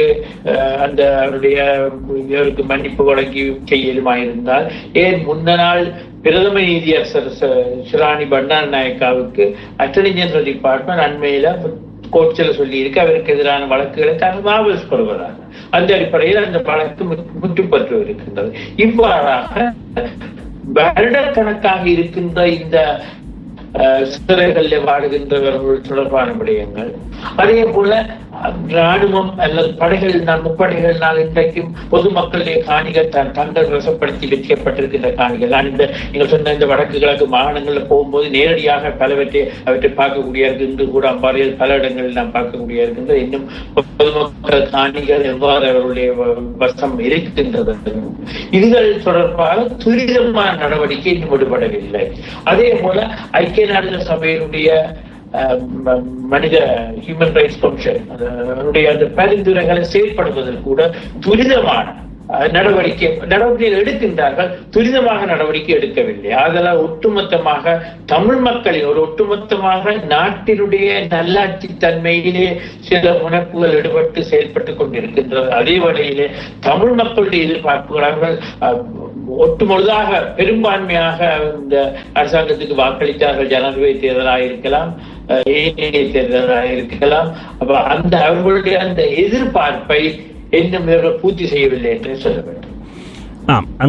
அந்த வகையிலே இறுதியாக 2 பேரையும் வைத்துக் கொண்ட கேள்வி, நீங்கள் மலையகத்தை பிரதிநிதித்துவப்படுத்துகிறீர்கள், மற்றவர் வடக்கு கிழக்கை பிரதிநிதித்துவப்படுத்தி இருக்கிறீர்கள் அரசியலிலே. ஏற்கனவே சொன்னீர்கள், பல சிறுபான்மையினர், அதாவது முன்னைய ஜனாதிபதியினுடைய ஆட்சி காலத்தில் கூட சிறுபான்மை கட்சிகள் சேர்ந்து சில முன்முனைப்புகளில் ஈடுபட்டு பல விடயங்களை செய்யக்கூடியதாக இருந்தது. இப்பொழுது இந்த அரசியல் அமைப்பு உருவாக்கத்திலே தனித்தனியாக பிரேரணைகள் முன்வைக்கிறீர்கள், தனித்தனியாக கலந்துரையாடல்களை கட்சி என்ற அடிப்படையிலே முன்வைக்கிறீர்கள். இதே தவராஜ் அவர்களுக்கு குழு என்ற அடிப்படையில் அல்லாமல் நீங்கள் ஒரு கட்சியை பிரதிநிதித்துவப்படுத்துகின்றவர் என்ற வகையில் இந்த வடக்கு கிழக்கிலே இருக்கின்ற முஸ்லீம், தமிழ், சிறுபான்மை கட்சிகள் அனைத்தும் இந்த பெரியண்ணன் சிறியண்ணன் அந்த மனப்பான்மைகளை தகர்த்தெறிந்துவிட்டு எல்லோரும் ஒரு மேசையில் அமர்ந்திருந்து பொதுவாக இணக்கப்பாடுகளை எட்டக்கூடிய விடயங்களிலே அந்த இணக்கப்பாடுகளை எட்டுகின்ற ஒரு பரஸ்பரம் புரிந்துணர்வான ஒரு கூட்டமைவை ஏற்படுத்துவதற்கான முயற்சிகள் ஈடுபடுகிறீர்களா? அவ்வாறு முயற்சியில் ஈடுபட்டால் அந்த முயற்சி வெற்றி பெறும் என்று நம்புகிறீர்களா?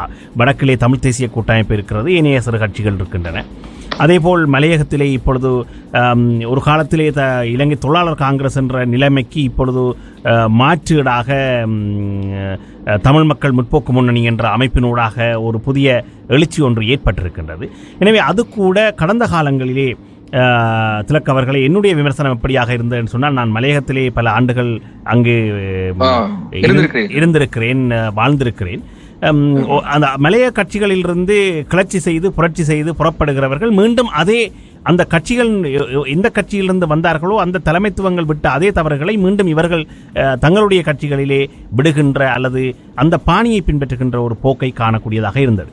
எனவே இவ்வாறான நிலைமைகளில் இந்த சிறுபான்மை இன கட்சிகள், குழுக்கள், மக்கள் இடையேயான ஒரு புரிந்துணர்வு, மலையகம், வடக்கு கிழக்கு என்று தமிழ் பேசும் மக்களுக்கு இடையிலான ஒரு பாலம் என்பது எதிர்காலத்தில் இந்த நல்லிணக்க அரசாங்கத்தோடு அல்லது இந்த மாற்றங்களோடு சாத்தியம் என்று நினைக்கிறீர்களா? தொடர் பதில் சொல்லுகிறீர்களா அல்லது நான் ஆரம்பிக்கட்டுமா? நிச்சயமாக எதையும் சாத்தியப்படாதுன்ற, அதாவது நெகட்டிவ் அப்ரோச் சொல்லுவார்கள், அந்த மனநிலையிலிருந்து நாங்கள் சிந்திக்காம நிச்சயமாக சாத்திக்கப்பட வைக்க முடியும் என்று தமிழ் முஸ்லிம் மக்கள், தமிழ் நான் சொல்லும் போது மலைய தமிழர்களையும் சேர்த்து தான் குறிப்பிடுகின்ற, இவர்கள் சேர்ந்து பேசி என்ன மாதிரி இருபா சட்டத்துக்கு நாங்கள் ஓரளவு ஒரு புரிந்துணர்வுடன் எங்களால் ஒரு ஆவணத்தை சமர்ப்பிக்கக்கூடியதா இருந்ததோ அதே போல நிச்சயமாக நாங்கள் தெளிந்த மனத்துடனும் விட்டுக்கொடுப்பு தன்மையுடனும் சகிப்பு தன்மையுடனும் நாங்கள் பேசி இது நாங்கள் ஒரு ஒட்டுமொத்தமாக நாங்கள் ஒரு கருத்தை முன்வைக்கமாக இருந்தால் நிச்சயமாக அரசு அதை ஏற்றுக்கொள்ள வேண்டிய ஒரு நிர்பந்தத்தை அரசு நான் சொல்லும் போது இந்த தற்சமயம் இருக்கின்ற கூட்டரசு நாங்கள் இதில் முக்கியமாக கவனிக்க வேண்டியது, இந்த கோலிஷன் அவர்களுடைய அக்ரிமெண்டின் படி 2 வருஷத்துக்கு தான் அவர்கள் நீடிக்கப்படலாம், படாமல் இருக்கலாம். இந்த கூட்டு ஒப்பந்தம், அதாவது இந்த என்ன சொல்றது, தேசிய அரசாங்கத்தினுடைய கூட்டு ஒப்பந்தம் 2 வருஷத்துக்கு தான் கூறப்பட்டிருக்கின்றது. ஆனால் இந்த 2 வருஷத்துக்குள்ள இந்த தமிழ் முஸ்லிம் ஏனைய எல்லோரும் சேர்ந்து எங்களுடைய பிரச்சனைக்கு தீர்வு காண்பதற்கு நாங்கள் நிச்சயமாக ஒன்றுபட்டு செயற்பட வேண்டும். அவ்வாறு செயற்பட்டால் தான் நாங்கள் இந்த குறுகிய கால வரம்புக்கு எங்களுடைய பிரச்சனையை நீக்க முடியும். எல்லாபடி நாங்கள் மீண்டும் ஒரு சந்தர்ப்பத்தை இழந்த சமுதாயமாக தான் இருப்போம் என்பதை நான் கூற விரும்புகின்றேன். என்னுடைய பக்கத்தில் 2 கேள்விகள் எனக்கு முன்வைக்கப்பட்டிருக்கிறது நினைக்கிறேன். இந்த முதலாவது நீங்கள் எடுத்த கேள்வி, சிறுபான்மை சமூகங்கள் ஒன்றாக சேர்ந்து கலந்துரையாடுவதற்கான வாய்ப்பு இருக்கிறதா? அதனை நான் தொடர் தவராசா அவர்கள் சொன்ன பதிலோட ஒட்டியதாகவே சொல்ல நினைக்கிறேன். ஏற்கனவே கூட நான் சொல்லியிருந்தேன், இந்த 20வது அரசியலமைப்பு சீர்திருத்தம் கொண்டு வந்து தேர்தல் முறையை மாற்றியமைக்க முற்படுகிற போது சிறு கட்சிகளும் சிறுபான்மை கட்சிகளும் பாதிப்படையக்கூடிய நிலை வந்ததன் காரணமாக நாங்கள் எல்லோரும் ஒரு நாள் கூடி கதைக்க ஆரம்பித்து பிறகு அது ஒரு ஃபோரமாக, ஒரு தொடர் நிகழ்வாக தொடர்ச்சியாக நாங்கள் 2-3 மாதங்கள் இது தொடர்பாக பேசி வந்தோம். அந்த பேசி வந்த சந்தர்ப்பங்களில் தான் ஒரு விடயத்தை நான் சொல்ல வேண்டும். திரு தவராசா அவர்களை நான் பேரளவில் அறிந்திருந்த போதும் கூட அந்த செயலமர்களின் ஊடாகத்தான் அவருடன் நான் ஒன்றித்து பழகக்கூடிய வாய்ப்பு கிடைத்தது.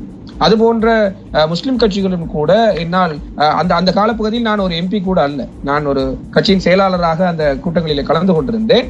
அப்பொழுது தமிழ் தேசிய கூட்டமைப்பின் சார்பில் பாராளுமன்ற உறுப்பினர் சுமந்திரன் அவர்களும் கலந்து கொண்டிருந்தார், வாசுதேவர் நாணயக்கார் அவர்களும் கலந்து கொண்டிருந்தார், ஜேவிபியின் சார்பில் விஜித்தேரத் அவர்களும் கலந்து கொண்டிருந்தார். இவ்வாறு பல கட்சிகளை சேர்ந்த உறுப்பினர்கள் கலந்து கொண்டு அதனை ஒரு போரமாக முன்னெடுத்து செல்லக்கூடிய அனுபவத்தை நாங்கள் கொண்டிருக்கிறோம்.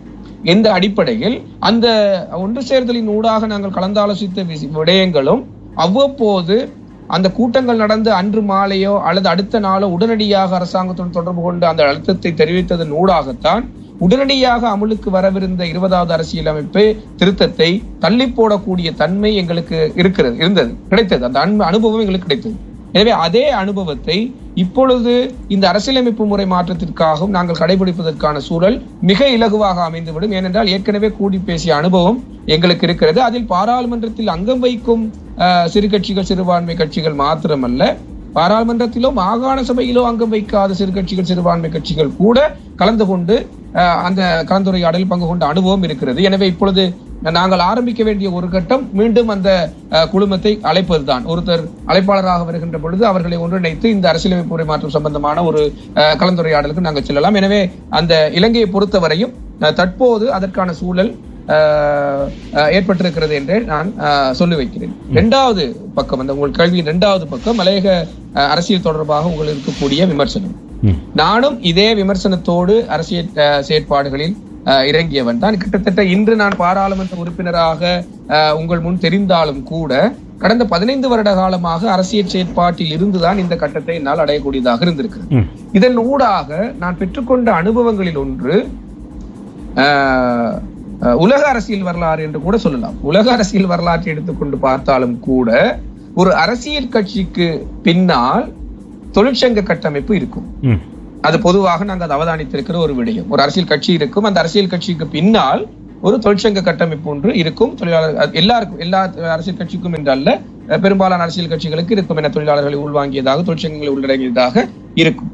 ஆனால் நான் பார்த்த அளவிலே மலையக அரசியல் சூழலில் மாத்திரம் காலம் காலமாக நாங்கள் கண்டு வந்த அனுபவம் தான் ஒரு தொழிற்சங்கத்துக்கு பின்னால் அரசியல் கட்சி தொழிற்படுவது. இது ஒரு முரணான நிலைமை.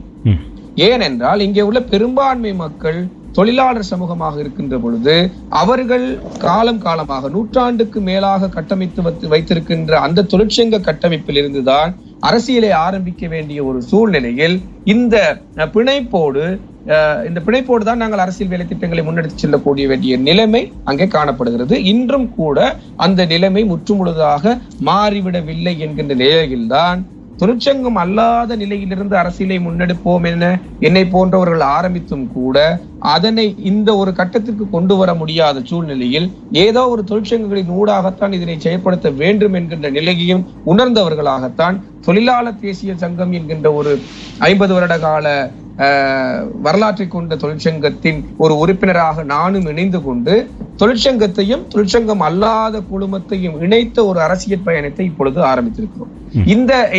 இந்த பயணம் நீங்கள் ஏற்கனவே குறிப்பிட்ட பயணத்தில் நாங்கள் மலையக மக்கள் முன்னணியின் வரலாற்றை எடுத்து பார்ப்போம் என்றால், மலையக மக்கள் முன்னணி முதலில் அரசியல் கட்சியாகத்தான் ஆரம்பித்தார்கள். தனியே தொழிற்சங்கத்தின் பக்கம் தலை வைக்காமல் அரசியல் கட்சியாகத்தான் மலையக மக்கள் முன்னணியை ஆரம்பித்து அவர்களால் அதனை கொண்டு நடத்துவதற்கு சிரமம் ஏற்பட்ட நிலையில் தான் மலையக தொழிலாளர் முன்னணி உருவாகிறது.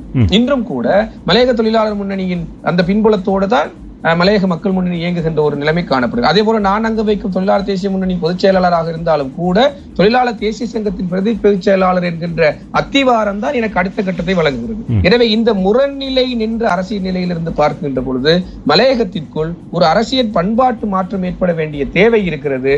தொழிற்சங்க கட்டுப்பாட்டில் அல்லாத ஒரு அரசியல் அணி உருவாவதன் ஊடாகத்தான் நீங்கள் மற்ற நிலையில் இருந்து ஏனைய சமூகத்திலிருந்து பார்க்கின்ற அந்த அரசியல் எழுச்சி நிலைக்கு மாறக்கூடிய நிலைமை ஒன்று வரும். என்னை பொறுத்த வரைக்கும் அதற்கான ஒரு நிலைமாற்று காலம் இதுவென நினைக்கிறேன். டிரான்ஸ்ஃபார்மிங் பீரியட் என சொல்லலாம். ஒரு நிலைமாற்று காலம் இருந்ததாக என்னை போன்றவர்கள் அத்தகைய பிரதிநிதித்துவத்தை வழங்கக்கூடிய ஒரு சூழல் மலையக அரசியலில் இப்பொழுது ஏற்பட்டிருப்பதன் காரணமாக நிச்சயமாக இப்பொழுது மலையகத்தில் இடம்பெறக்கூடிய அரசியல் உரையாடல்களும் சரி, அரசியல் பங்கேற்புகளும் சரி, இந்த நிலைமாற்றத்தினூடாக அடுத்த தலைமுறை அரசியல் நிச்சயமாக அந்த தொழிலாளர்கள் மீது அக்கறை கொண்ட தொழிற்சங்க கட்டுப்பாட்டில் அல்லாத ஒரு அரசியல் அணி அங்கே புறப்படுகின்ற பொழுது நிச்சயமாக நீங்கள் எதிர்பார்க்கின்ற அந்த விமர்சனத்தை தாண்டிய ஒரு அரசியலை மலையகத்தில் எதிர்பார்க்கக்கூடியதாக இருக்கும். அதன் ஊடாக நாங்கள் இந்த மலையக மக்களுக்குரிய மாற்றத்தை ஏற்படுத்த முடியும் என நினைக்கிறேன். இந்த திலக் அவர்களுடைய கருத்திலிருந்து எனக்கு தவராஜா அவர்களை நோக்கி இறுதியான கேள்வி, ஒரு கேள்வி ஒன்று மனதுக்குள் ஒன்று தோன்றிவிட்டது என்னென்றால், அவரது அரசியல் பண்பாட்டு ரீதியான மாற்றம் மலையகத்திலே ஏற்பட வேண்டும் என்ற ஒரு கோரிக்கையை முன்வைத்திருந்தார். ஆனால் எங்களுடைய வடக்கு கிழக்கு அரசியலை பொறுத்தவரையில் ஒரு பண்பாட்டு புரள்வு என்று அரசியல் பண்பாட்டு புரள்வு என்ற ஒரு நிலைமை காணப்படுகிறதா என்ற ஒரு ஐயம் இப்பொழுது ஏற்பட்டிருக்கிறது. அதாவது கடந்த 30 வருட கால போராட்டத்திலே புரட்சிகர அரசியல், அதாவது போராட்ட இயக்கங்களில் இருந்து ஆரம்பத்தில் அகிம்சை வழியில் இருந்து போராட்ட இயக்கங்களாக மாறி அது பல இயக்கங்கள் மார்க்சிச இடதுசாரி தத்துவங்களை கையாண்ட இயக்கங்களாகவும், சில இயக்கங்கள் அந்த தத்துவங்களை விட்டு முழுமையாக போராட்டத்தில் ஈடுபட்ட இயக்கங்களாகவும் இருந்து ஒரு புரட்சிகர அரசியலில் இருந்து சமூக சிந்தனை மாற்றங்களை கொண்டு வர வேண்டும், புரட்சிகர சிந்தனை மாற்றங்களை கொண்டு வர வேண்டும், அடிப்படை உரிமைகளை கொண்டு வர வேண்டும், சாதிய ஒழிப்பு முறைமைகளை கொண்டு வர வேண்டும் என்று பல்வேறு சிந்தனைகளை தன்னகடத்தை உள்ளடக்கிய ஒரு சமூக புரட்சிகளை, சமூக மாற்றங்களை ஏற்படுத்துவதற்கான ஒரு தளத்திலிருந்து கடந்த 3-4 தசாப்தங்கள் சென்ற அரசியல் இப்பொழுது மீண்டும் ஒரு அந்த அரசியல் புரள்வு ஒன்று ஏற்பட்டு அந்த அந்த அந்த அந்த மாற்றம் சிறந்த ஆரோக்கியமானதாக போகிற நிலைமையை மாற்றி இப்பொழுது இந்த மாகாண சபை, உள்ளூராட்சி சபை தேர்தல்கள் எல்லாம் ஒரு அரசியல் முதலீடாக, ஒவ்வொருவரும் தங்களுக்கான ஒரு முதலீடாக இந்த அரசியலை கையாளுகின்ற அல்லது பாராளுமன்ற ஆசனங்கள், மாகாண சபை ஆசனங்கள், உள்ளூராட்சி சபை ஆசனங்களை பெற்றுக்கொண்டு தங்களுடைய வாழ்வாதாரங்களை உயர்த்தி கொள்ளுகின்ற ஒரு நிலையை இந்திய அரசியல் அல்லது தென்னிலங்கை அரசியலுக்கு ஈடான ஒரு அரசியலாக வடக்கு கிழக்கு அரசியல் மாறுகின்றதா என்ற ஒரு கவலை எல்லோர் மத்தியிலும் ஏற்பட்டிருக்கின்றது. அண்மைக்கால மாகாண சபையினுடைய செயற்பாடுகள், குற்றச்சாட்டுகள், ஊழல் தொடர்பான விடயங்கள், பல்வேறு அமைச்சர்கள் மீதான குற்றச்சாட்டுகள் என்றெல்லாம் இப்பொழுது மலையகம் ஒரு பண்பாட்டு அரசியல் மாற்றத்தை நோக்கி செல்லுகின்றது என்று ஒரு நிலைமை வருகின்ற பொழுது வடக்கு கிழக்கு ஒரு அரசியல் பண்பாட்டு புரள்வு என்ற ஒரு நிலைமை காணப்படுவதான ஒரு ஐயப்பாடு ஏற்படுகிறது. இது பற்றி என்ன நினைக்கிறீர்கள்? உதய கருத்து கிட்டத்தட்ட உதய கருத்தை ஒத்த விடயங்களை நான் ஏற்கனவே மாகாண சபையிலே பேசியும் இருக்கின்றேன். நான் என்னுடைய பேச்சுக்களை கடந்த நவம்பர் மாதம் பட்ஜெட்டில் கூட நான் சொல்லி இருக்கின்றேன். என்ன நோக்கத்துக்காக போராட்டங்கள் ஆரம்பிக்கப்பட்டு போராட்டங்கள் நடைபெற்று அது இன்றைக்கு போராட்டம் தோல்வி அடைந்திருக்கலாம், வெற்றி அடைந்திருக்கலாம், போராட்டங்கள் முன்னெடுக்கப்பட்டதோ இந்த போராட்டங்கள்ல எத்தனையோ அர்ப்பணிப்புகளை எத்தனையோ பேர் செய்திருக்கின்றார்கள். எல்லா விதமான அர்ப்பணிப்புகளும் நேரடியாக போராட்டத்தில் ஈடுபட்டவர்கள் மட்டுமல்ல, எத்தனையோ விதமான அர்ப்பணிகள் செய்திருக்கின்றார்கள். ஆனால் இன்றைக்கு அதனுடைய பலன்களை அனுபவிப்பவர்கள் தங்களுடைய நலன் கருதி அந்த பலன் அந்த போராட்ட வீரர்களின் வெற்றி கொண்டு தங்களுடைய நலன்களுக்காக பேரம் பேசிக் கொண்டிருக்கின்றார்கள். தங்களுடைய நலன்களை முன்னிறுத்தி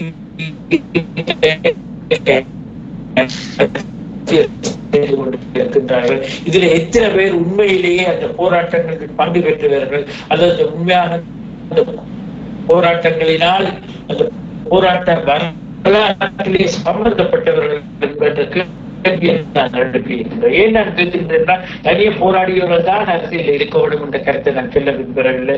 அந்த தூய்மையோடு போராட்டினவர்களுடைய அந்த அவர்களை பாவித்து இன்றைக்கு வியாபாரமாகத்தான் இன்றைக்கு அரசியல் நடைபெற்றுக் கொண்டிருக்கிறது. இது என்னால் வடக்கு மாகாண சபையில் அது நடக்கு என்பதை என்னால் உறுதிப்படுத்தி சொல்ல முடியும். அவர்களுடைய பேச்சுக்கள் எல்லாத்தையும் நீங்கள் எடுத்து தொகுத்து இந்த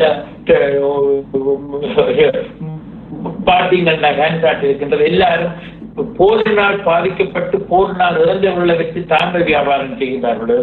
உண்மை அந்த தூய்மை எண்ணத்துக்காக போர் என்று நினைச்சிருப்பது சகல இயக்கங்கள் சகலரையும் சேர்த்து செல்கின்றேன். இந்த போராட்டங்களுக்கு கடந்த 30 வருடத்துக்கு மேலாக ஆராட்டங்களை அர்ப்பணித்தார்களோ அவர்களுடைய குடும்பங்கள் அவர்களுடைய நலன்களுக்காக செயல்படுபவர்கள் சொற்பமானவர்கள் என்று நான் கூற விரும்புகிறேன். நன்றி நன்றி. உண்மையில் இருவரும் ஒரு ஆரோக்கியமான கலந்துரையாடல். இருவரும் உண்மையில் வணக்கம். உண்மையாக ஆரோக்கியமான கலந்துரையாடலில் இருவரும் ஈடுபட்டிருந்தீர்கள். அருமையான விவாதமாக சொல்லவில்லை. நான் என்னுடைய தெளிவான அரசியல் கருத்துக்கள் நிச்சயமாக ஆரோக்கியமான ஒரு கலந்துரையாடலாக அமைந்தது. தவராஜா அவர்களே, திலக் அவர்களே, இன்றைய நிகழ்ச்சியிலே கலந்து கொண்டு உங்களுடைய கருத்துக்களை பகிர்ந்து கொண்டமைக்காக இருவருக்கும் மிக்க நன்றிகளை தெரிவித்துக் கொள்கிறோம். நன்றி குருபரன் அவர்கள். நன்றி நன்றி நன்றி நன்றி நன்றி. அது வட மாகாண சபை உறுப்பினர் தவராஜா மற்றும் அவர் எதிர்க்கட்சி தலைவரும் கூட நுவரெலியா மாவட்ட பாராளுமன்ற உறுப்பினர் திலக் அவர்கள் இருவரும் இணைந்திருந்து எங்களோடு மிகச்சிறந்த ஒரு கலந்துரையாடலை செய்திருந்தார்கள். நேர்களே வணக்கம். வணக்கம் குருவன் அவர்களே. வணக்கம் மகேந்தி, எப்படி நலமா இருக்கிறீங்களோ? நலமா இருக்கிறோம். நீங்கள்? நலமாக இருக்கிறோம். உரையாடல் நீங்கள் இந்த நிகழ்ச்சிகளை தவறவிட மாட்டீர்கள் போல் இருக்கிறது.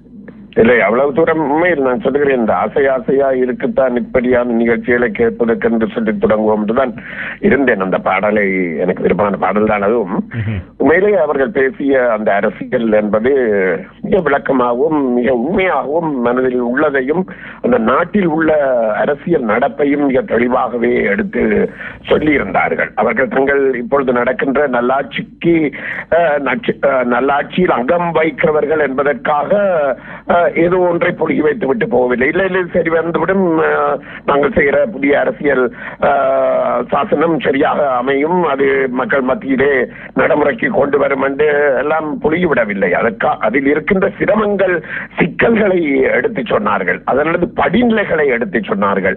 அது எத்தனையோ படிநிலைகள் தாண்டி இறுதிக்கட்டத்தை அடைய வேண்டும். அந்த நிலையிலே அது எத்தனை பிரச்சனைகள் எத்தனை மாற்றங்களுக்குள் அது உள்ளாக்கப்படும் என்பதனை சொல்லி இருந்தார்கள். இது அதாவது சில நேரங்களில் சில மனிதர்கள் நினைக்கலாம், எங்கள் நாடுகளில் இருக்கிற அரசியல்வாதிகள் அவ்வளவு தூரம் அரசியல் தெரியாதவர்கள், மக்களுடைய அந்த மனங்களை அந்த நீரோட்டத்தை அறிந்து கொள்ள முடியாதவர்கள் என்று. அவர்கள் சரியான முறையிலே அந்த மலையக மக்களினதும் இலங்கை தமிழ் வாழ் மக்கள் மட்டுமல்லாமல் மத்திய இன மக்களினதும் அந்த நாடி துடிப்பை உணர்ந்திருக்கிறார்கள். உணர்ந்து அரசியல் நடத்த வேண்டும் என்ற நிலையில் இருக்கிறார்கள். அதாவது ஒரு இனங்களுக்கிடையே அல்லது ஒரு சமூகங்களுக்கிடையே ஒரு உடன்படிக்கை ஒன்று ஏற்பட வேண்டுமானால் அந்த சம்பந்தப்பட்ட மக்கள் மத்தியிலே நிச்சயமாக விட்டுக் கொடுப்புகள் நிகழ வேண்டும். விட்டுக் கொடுப்புகள் இல்லாத வகையிலே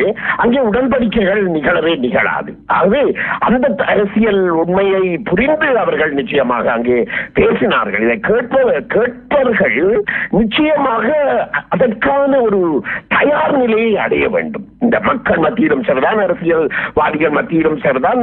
அதற்கான விட்டுக் கொடுப்புகள் என்றால் எல்லாவற்றையும் ஒன்றிணைந்து மற்றவர்கள் சொல்லுவதை கேட்டுவிட்டு போவதில்லை, அடிமைத்தனம்.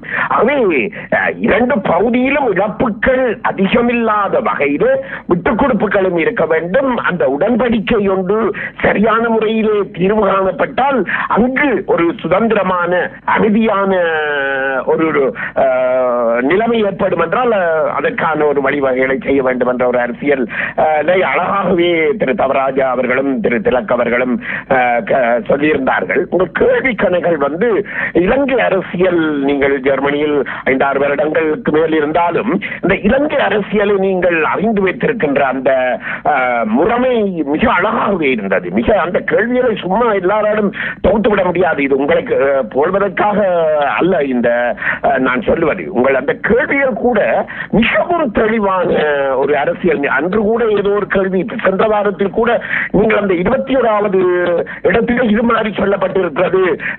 யாழ்ப்பாணத்தில் நடக்கின்ற அந்த அரசியலமைப்பு சபை அல்லது அந்த யாழ்ப்பாணத்தில் இவர் ஜட்ஜினால் நடாத்தப்படுகின்ற அந்த அமைப்பு, அதாவது நடாத்துகின்ற அந்த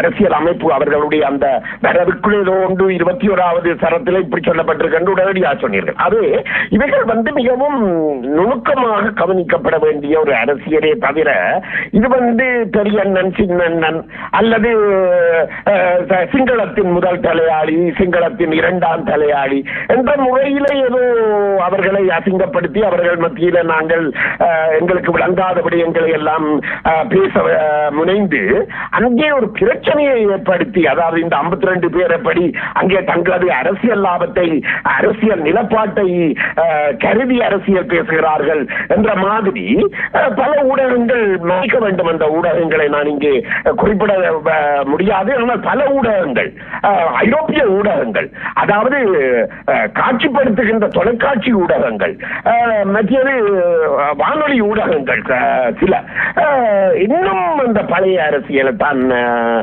நடாத்தி கொண்டிருக்கிறது. ஆகவே அந்த இங்கிருக்கு இருந்து நடாத்துகின்ற தமிழர்களுக்காக, அங்கிருக்கின்ற தமிழர்களுக்காக குரல் கொடுக்கின்ற இயக்கங்கள் கூட பிழையான அரசியல் கொள்கைகளோடு பழைய சிந்தனைகளோடு இங்கிருந்து அரசியல் பேசிக் கொண்டிருக்கிறார்கள். ஆகவே அங்கே என்ன நடைபெறுகிறது என்பதனை அந்த மக்களிடம், அந்த அரசியல்வாதிகளிடம் நாம் உணர்ந்து கேட்டு உணர்ந்து அதன் பிறகான அரசியலை இங்குள்ள மக்கள் மத்தியிலே எடுத்து சொல்ல வேண்டும். அதுதான் உண்மையான அந்த இனங்கள், இங்கு புலம்பெயர்ந்த இனங்களும் நிலத்தில் வாழும் இனங்களுக்கிடையே ஒரு எல்லா இடங்களிலும் கலாச்சாரத்தில், அரசியல் சிந்தனையில், மத சிந்தனையில் எல்லா இடங்களிலும் ஒரு ஒருமைப்பாடு ஒன்று ஏற்படக்கூடிய ஒரு எண்ணம் ஒன்று ஏற்படும். இல்லாவிட்டால் இங்கு எங்களுக்கும் புலம்பெயர்ந்த தமிழருக்கும் நிலத்தில் வாழும் தமிழருக்கும் இடையிலேயே பிரிவினை ஒன்று தோற்றம் பெற்றுவிடும். ஆகவே இவற்றையெல்லாம் நாம் சாதிக்க வேண்டுமானால் உங்களை போன்ற ஊடகவியலாளர்களும் இங்கு வந்து இதுவரையில் நீங்கள் நடத்தின 2 நிகழ்ச்சிகளிலும் கலந்து கொண்ட துறைசார் விற்பனர்களும் பிரமுகர்களும் உண்மையிலேயே இந்த வானொலிக்கும் எங்களுக்கும் தேவைப்படுகிறார்கள். அதை கொணர்கின்ற உங்களுக்கும் நன்றிகள் கூறி